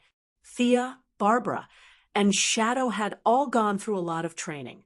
They didn't usually show it, but when they changed their clothes, it was obvious that they were different from ordinary citizens like Laurel. Thea's muscles were slightly more normal after being modified by divine power, but Shadow and Barbara had muscles. That's why we're here, to exercise. Felicity quickly changed the topic when she saw Laurel's confusion. She stretched her arms and legs, indicating that she was also an ordinary person. Laurel recovered when she saw Felicity's ordinary figure. If 4 of the 5 girls were the type who were fit and beautiful, she would have given up on the world. However, the ratio was still a little high. While they were exercising separately, Barbara whispered to Thea, "Laurel doesn't know about you." "No, but I think she's a little suspicious. You know that her father is a policeman." Thea noticed that Laurel was still suspicious, but she's a good person. Her body is strong too. With a little training, she'll become a hero of justice. It was obvious that Barbara had high hopes for Laurel. She wanted to introduce her to the group immediately. Thea was a little speechless. Their friendship had warmed up too quickly. Should she say that it was no wonder she was the founder of the Raptor Squad? They just met this morning. She responded to Barbara's unspoken words. "If she doesn't object, I'm fine with it. You don't have to mention me. I still need to observe her closely." Barbara happily ended the conversation. As for the observation, it was probably just a formality. Thea was already used to the changes in history. She was already hanging out with Diana. Nothing could change this much.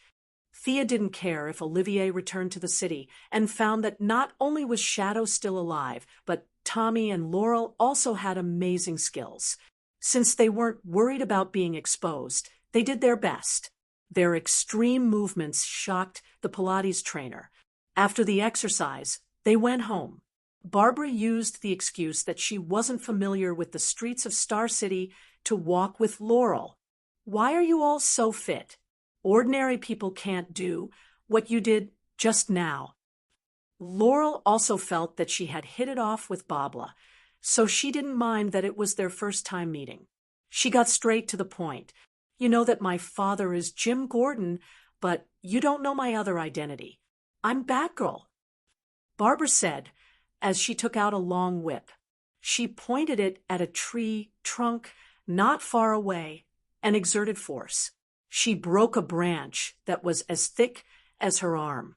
Then she twisted her wrist and pulled the broken branch back. Barbara stared at Laurel with burning eyes. "Now that you know who I am, do you have anything to say?" She would be disappointed if Laurel showed any fear or contempt. However, the future Black Canary didn't disappoint her. "Superhero? You're Batman's companion? Oh my God!" Laurel covered her mouth in disbelief, but she soon realized another problem. "Is Thea one too? I've known her for years." Chapter 262. Barbara smiled. Thea is a superhero just like Felicity. She might seem a little unreliable, but she's a great protector of the city, just like Batman. Barbara, who had recovered from her injuries, no longer wanted to compete with Thea to see who was stronger. When the gap between them was not that big, they could still compete. Now that the gap between them had widened, Barbara was calm. She admired Thea even more, especially when she saw how peaceful and united Star City was. Batman investigated her past. She should have started showing up 2 years ago. At that time, her brother and father had just passed away. Laurel, I was wondering why this name sounded so familiar. You're the woman who dated her brother, aren't you? As Barbara spoke, she realized that the world was too small. When Batman was collecting information on Thea, Laurel and Olivier were the ones who compiled the information. It was only now that they matched the photos. Is that so? She has been secretly protecting the city. Since then, the security of Star City is indeed much better than 2 years ago. Laurel compared the 2 years. There was indeed a period when Thea was nowhere to be seen. Could it be that she was fighting crime every day? Their perspectives determined the limits of their vision. They did not know the various ways to resolve conflicts. They were simply using violence to curb violence, thinking that all crimes could be solved with their fists. Laurel Lance, the more righteous the better. Are you willing to join us? Of course I want to, but I don't have the strength. Laurel felt that she could not master the technique of wielding a whip well. Barbara thought for a moment. It seemed that Thea did not support or oppose this, so she would train her. After being scolded by Batman every day, she felt unexpectedly good to be able to teach someone else a lesson. The next day, when Thea came to the secret base in the afternoon to rest after working for half a day at the corporation, she found that there was one more person in her base. Laurel, who was sweating profusely and wearing a sports singlet, was learning boxing when she saw Thea come in. Thea could only smile and nod. She felt that Laurel's training was useless. Star City was unexpectedly quiet before the return of the Green Arrow. If she had the time, she might as well use it to expand her law firm. However, to each his own, Thea could not say anything. Now that she saw Barbara excitedly teaching, Laurel lowered her head and studied hard. Thea also remembered the scene when she was learning from Malcolm. She did not know where old Malcolm had run off to. It was also rare to find someone who had gone missing while searching for his roots and ancestors. After watching them teach for a while, Thea went to Felicity and poked her. "Aren't you going to practice?" "I don't have any sports cells." Felicity was depressed. She was lazy, but she had pestered Thea to teach her for a few days. However, the results were really shocking. The girls' coordination was too poor. Even the simplest movement would be distorted. In the end, Felicity could only give up. The two chatted for a while. Thea went to read by herself. A few days ago, she went to visit a few of the leaders of Princeton and gave them a large sum of money. Both sides were very happy. Her plan of half a year of university, 1 year of master's degree, and 2 years of doctorate had reached a preliminary consensus. As long as her results were valid, the school would not stop her from getting a degree. Instead, they would publicize it. This was a good thing for both sides. Thea's memory had been strengthened by divine power. It had long surpassed the limits of humans. It was too easy for her to learn simple university courses in Europe and America. She did not have any doubts that she would graduate on time. As a public figure, it was not nice to wear the title of a high school graduate every day. Getting a doctorate was much more impressive. Time passed quickly. Thea occasionally went out to do some exercise. Felicity was focused on writing software for some unknown purpose. In the empty room, only the sound of Barbara beating Laurel could be heard. Slap. Stand up. Slap. Watch your feet. Slap. Too many flaws. Laurel's nose was bruised and her face was swollen. Thea gritted her teeth. Needless to say, this was the standard posture that Batman taught Robin and Barbara. It was simple and crude. There were not many fighting principles to be taught. Perhaps Americans were used to this kind of physical memory learning method. Thea was more and more grateful that it was her biological father who taught her. If it was a universal teaching method, she might not have been able to persevere. While she was pondering, she saw Barbara hit Laurel's face with the stick again. When Laurel stood up, blood dripped from her nose and dripped to the ground. "Are you okay?" Barbara asked. Laurel shook her head to show that she could still persevere. Seeing Thea not far away, Barbara motioned for her to treat her nose first. She then went to Thea with the stick in her hand. "How long do you think Laurel will be able to fight?" Barbara was also exhausted. She picked up a bottle of water and gulped it down.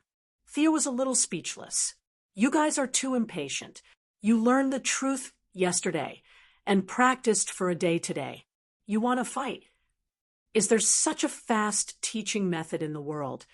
Forgive me for being blunt, but she's still far from it." Thea was not afraid to tell the truth. After all, Laurel was related to Oliver and Tommy. If she was asked to fight criminals after a day of practice, it would be asking her to die. Thea would not agree. You misunderstood me. I mean, do you have any auxiliary methods? Your Star City is too peaceful. I think Laurel needs some practical experience. You want her to go to Gotham. Will Batman agree?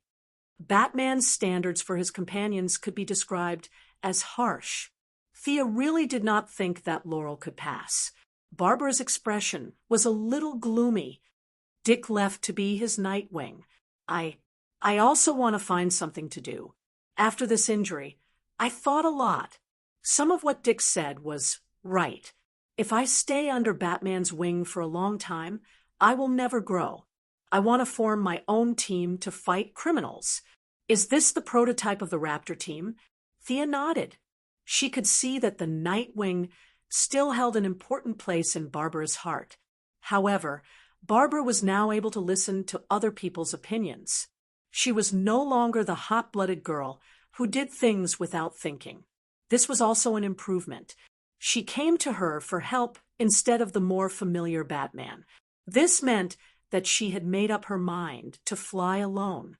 As Laurel's friend, she should help. As for Laurel's ability, it was easy to solve.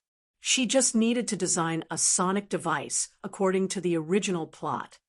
If you want her to fight in a short time, I don't think it's difficult. Thea thought about the principle of the sonic device. She could definitely make it. Have you paid attention to Laurel's voice? Her voice is higher than normal people's. I can make her an audio amplifier that can send out ultrasonic waves to knock down enemies. What do you think? Thea said as she took out a pen and paper to draw a sketch for Barbara. Chapter 263. Barbara looked at Thea as if she was looking at a monster. I just mentioned it casually, and you came up with a plan in just 2 or 3 minutes. She then looked at the sketch Thea gave her. Although she wasn't as skilled in machining as Batman, she was still highly educated. After looking at it, she gave Thea a thumbs up. It wasn't difficult to make this small device. When Laurel was ready to go home after a day's training, Thea handed her a necklace. Do you see this blue device? You can press it and speak for 5 minutes. The chip inside will record your voice, and only you can use this device. When you shout with all your strength, the audio amplifier will emit your voice at least 10 times louder. That's about it. Thea explained the principle to Laurel in an orderly manner. This is for me. Do you mean I'm a superhero? Laurel was so excited that she almost jumped up. You have to finish your training. Otherwise, no matter what Barbara says, I won't let you go on a mission. Thea's words touched Laurel. Although her body was full of pain, she still hugged Thea tightly. You're really good to her. Is it because she's your brother's woman? Laurel went home to rest, and Barbara came to chat with Thea. She wanted to know more about her new teammate. Maybe Thea didn't say much. Sometimes she envied girls like Barbara and Laurel. They had dreams and drive, and once they found a goal, they would keep going. Thea wasn't as open-minded. She had too many concerns and too many considerations. She was working at full capacity every day, but she still felt that there were a lot of things to do and a lot of plans to complete. On the 3rd day after she helped Laurel make the equipment, her office was blocked by a 6-year-old child. Miss Thea, this child. The female assistant outside the office only saw a blur in her eyes before a child slipped in. She hurriedly ran over to apologize. The Quinn Group was currently the largest company in Star City. If she was fired, she wouldn't be able to find a new job. It's fine. I know this child. Thea waved her hand to dismiss her assistant. She looked at Damian Wayne helplessly. Did something happen to your mother? As the number of people in the secret base increased, Thea was afraid that it would affect Talia's treatment. Thus, she found a comfortable house in the slums for her and her son to live in. Talia had already recovered more than half of her combat strength, and a few of her subordinates had also arrived in Star City. Their safety was guaranteed. Thea always hurried over to activate the magic circle of the blood pool. She hadn't seen Damien for days. "I want to hire you." The kid's words were shocking.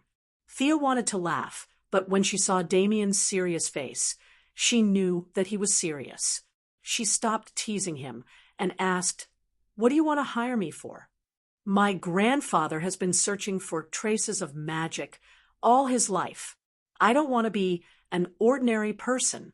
I want to learn magic from you," Damien said to Thea seriously. His eyes were clear and pure. Thea got up and closed the door. She thought about her words and said, "Listen, Damien Wayne, do you mean what you said? Isn't that what your grandfather or parents want?" The kid nodded solemnly. It seemed that she could make use of this kid. They were not related to each other. Thea valued the value of this person. Damien's value was much greater than he thought. However, Thea still had the principle of keeping her word. She would not lie to a kid. She wanted to see if Damien had the talent to learn magic. If he didn't have the talent, everything was just empty talk. "Stand still. Don't move. Let me see if you have the talent to have a magic affinity." Thea summoned a light ball next to Damien's nervous face. She looked at it and shook her head. There was no light element. She summoned the 4 elements of earth, fire, water, and wind. Although Thea did not have the earth and water elements, she could still do it by simulating magic. Among the 4 main elements, only the earth element had a slight fluctuation, but it was not strong. When she finally summoned the dark element, she could feel that the dark element was obviously attracted. Thea took off the plane mirror and said, "Kid, you are lucky. You have an affinity with the dark element and can also sense the earth element. However, considering your age, the connection with the earth element will become weaker and weaker when you become an adult. You obviously have too much of a single element, but not to the extent of having 2 elements. You can barely be considered a good talent." Damien was relieved when he heard this. He was not stupid. When the 5 light balls did not respond, he almost lost hope. Fortunately, he proved that he was not useless. Thea silently looked at Damien, who was clenching his fists. This kid's talent was not bad. Old Ma and Tommy could not even sense a trace of magic. He had the blood of Batman and Ninja Master. The dark element in his body was obviously more than other elements. Considering the two's personalities, habits, and other factors, this result was expected. Thea did not want to appear too proactive. She lazily lay on the chair and said slowly, "Tell me, what kind of reward can you pay? Do you think this is Hogwarts, where you can come and learn as long as you pay?" "I am willing to pay any reward." It could be seen that the young Damien had thought about this question many times. His answer was resolute and decisive. After waiting for 10 minutes, just when Damien was wondering if Thea had fallen asleep, Thea slowly stood up and said, "Young man who thirsts for power, I don't want your money, let alone your life or soul. My reward is very simple." Thea stared into Damien's eyes and said, "I want Ninja Masters." Damien's little face instantly tensed up, waiting for her to continue. "I want Ninja Master's sword." Ah. Damien was shocked by her heavy breathing. He thought she wanted Ninja Master's life or something, but in the end, she only wanted a sword. "Judging from your expression, you have seen it before? That's great. Give me the sword. I don't care what means you use, whether it's stealing, robbing, or begging with your mouth. It doesn't matter. Once the sword is in my hands, I will teach you magic." Thea dragged Damien, who was still in a daze, out of the office. "My words are as simple as that. You can go wherever you want." After saying that, she ignored Damien and walked away. Damien who was like a little adult, left Wayne building. He initially thought the mission would be easy, but after recalling his grandfather's attitude towards the sword and connecting it with Thea's mission today, even a fool would know that the sword was extraordinary. He could not get it with his own strength. In the end, Damien made up his mind and went back to his residence to discuss it with Talia. Chapter 264. Damien told Talia about his meeting with Thea. On one hand, Talia felt that her son was too bold. He dared to make a deal with Thea, who was definitely not kind at the age of 6. On the other hand, she was proud of her son's talent in learning magic. She was seriously injured this time and thought that she was going to die. She didn't expect Thea to treat her in such a messy way. Now, she was about to recover. This made her deeply feel the wonders of magic. She also had a clear understanding of the ancient secrets that the ninja master had tirelessly collected for 800 years. The master had been searching for 800 years for an opportunity, and now it was going to fall on her son. How could she not be happy? But when she thought of the master's horror as his biological daughter, she was the most emotional. You would never know how many trump cards he had hidden. The clown dared to go in and snatch people because he was too crazy. But how many clowns were there in the world? Talia didn't think that she was that strong. Thea's mission happened to be within their limits. They couldn't do it if it was harder, but it wasn't difficult if it was easy. This kind of mission that required a lot of brain power and energy made Talia grit her teeth. But for her son, she was determined to get it. As for making a fake sword to fool them, she didn't dare to do that. Damien's learning was not a hammer business. He had to learn from Thea for a long time. If one day they found out that it was fake, Damien's life would be in danger. Both mother and son didn't mention asking Batman for help. Damien felt that his pride didn't allow him to ask too many people for help. Talia, on the other hand, knew that Batman and the ninja master were friendly. To be honest, she felt that the ninja master valued her more than Batman. When I recover, we'll go back to Nanderbart together. Let's. The mother and son stayed up all night, discussing their plan. Thea didn't care about their plan. As the saying goes, no matter how hard one tries to guard against a thief in one's own house, they could get it themselves, ask Batman for help, or even force it. Thea only cared about the results. She didn't care about the process. With the replacement of the old and the new, the company's affairs were gradually on the right track. Naturally, as the chairman, she had fewer things to do. With the moon goddess's chosen one ability, as long as she was in Star City, she would be able to sense when her name was mentioned at night. If it was just a few words of complaint, it would be fine, but if it was the kind of dissatisfaction, then it would be bad luck. Those who were lucky would be transferred to other cities, such as metropolises or cities like Gotham, where superheroes were more active. If they did not court death, they could live for a few more years. As for those who said nasty things, they would directly send the sharp claws of the court to deal with them. After that, all he had to do was report the missing person to the police station. What code name do you think is suitable for Laurel? Babla asked Thea, who was reading a book. The book looked very thick, and Babla couldn't even read the words on the cover. Just by looking at the very abstract illustrations between the pages, she knew that it wasn't a science book. Thea looked up from the complicated magic book and found that Laurel was listening attentively. After thinking about it, she couldn't think of a good name, so she decided to use the original one. I remember that Inspector Lance gave you sisters a black canary when you were young. Plus, the Bat family is all dressed in black. You don't like colorful things, right? How about Black Canary? Good name. You have a talent for naming. The two girls thought it was a good name. Thea was a little embarrassed. I have a talent for naming. Didn't you hear the moose in the ring roaring? With a good name, trouble would follow. Laurel practiced for 2 days and thought that she had improved a lot, so she started to ask Bobla for weapons and equipment. Bobla was ready to go solo, so it wasn't appropriate for her to ask Batman for things. It just so happened that there was a rich and resourceful person in front of him, so the task of making weapons and equipment was given to her. Thea looked at Laurel's skills. To be honest, she wasn't very good.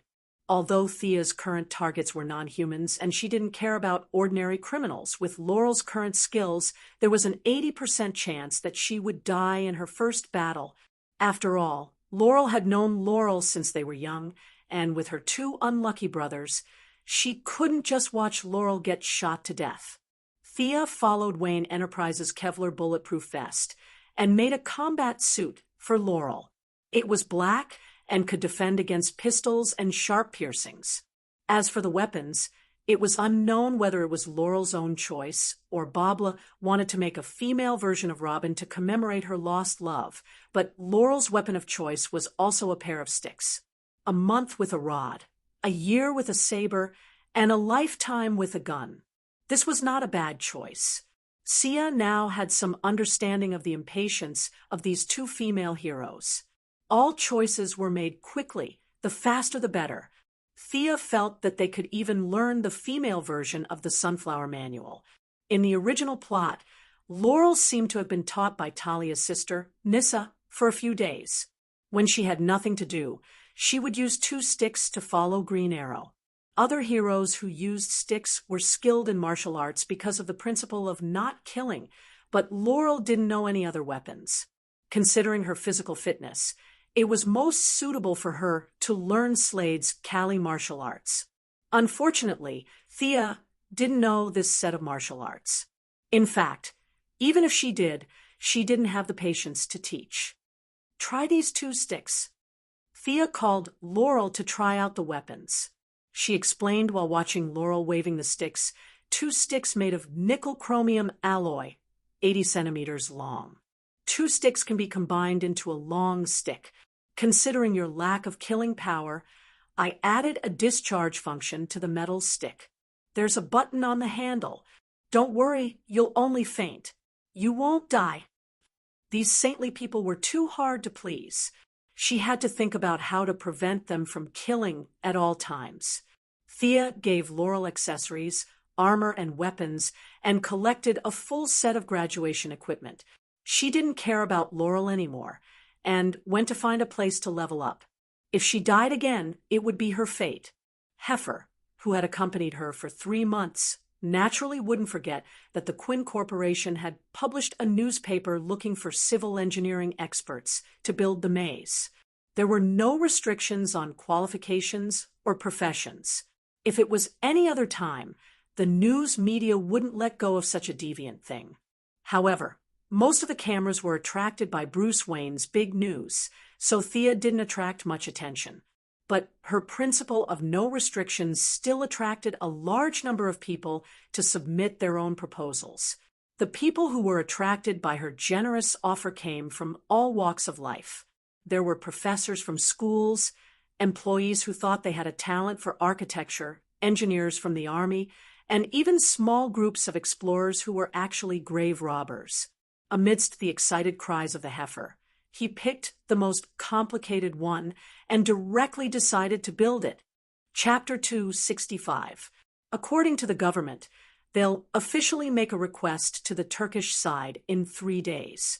Did the Quinn Corporation contact the government? No, I don't know what's going on either. I just feel like the government has suddenly become very proactive. Thea was currently video chatting with Batman. She was also very confused about Batman's question. Everything was going according to plan. It would have taken another month, but the government suddenly went crazy and approved all the procedures. Thea even thought that Batman had used his hidden connections. If it's not because of our relationship, then the only ones who can push the government are the military and the Heaven's Eye Society. I'll help you deal with some of them, but you have to be careful, Batman reminded her, and the two quickly ended the call. For ordinary people, This matter was led by the Wayne Corporation, and Thea's Quinn Corporation only played a supporting role. However, the higher-ups all knew who was in charge, and it was unrealistic to ask them to selectively forget about Thea. If only I could brainwash these people. Thea put her hands behind her head and put her long legs on the table, thinking leisurely. Unfortunately, it was very unrealistic. She shook her head and threw away some unrealistic thoughts. Thea knew that the rapid increase in her power had some effect on her state of mind. Now, the first thing she thought of before doing anything was magic. This was very abnormal. The Constantine family had too much black magic. Thea decided to rest for a few days and get more sun to recover her normal state of mind. However, she was only on the balcony for an hour before she was interrupted. "Commander Lyra, long time no see."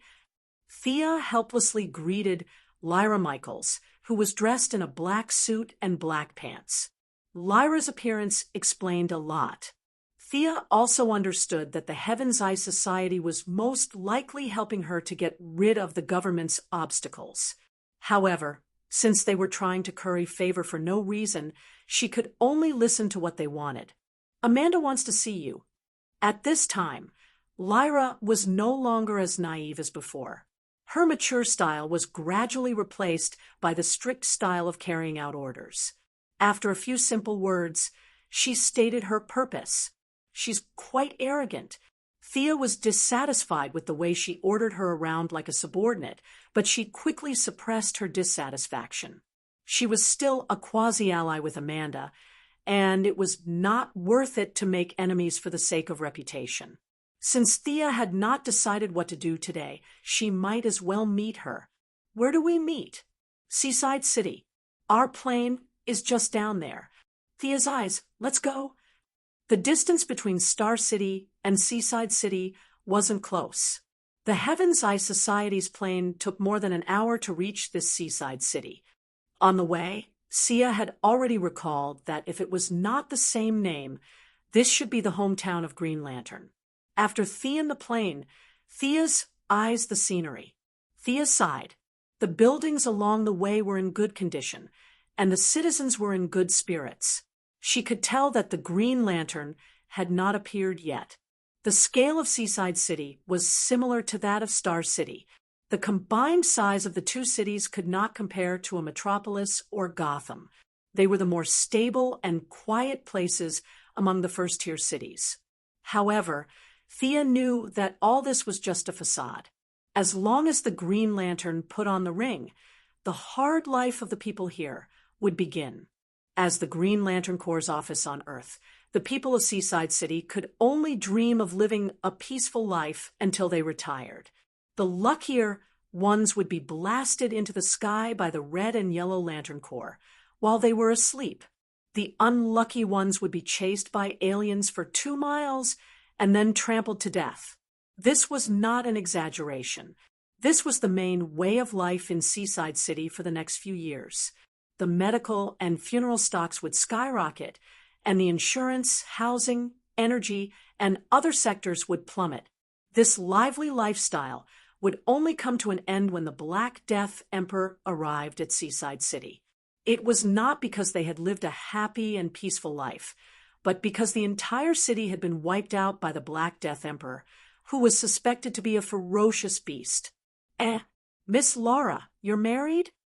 Thea sat in the back seat of the car and inadvertently glanced at Lara's left hand.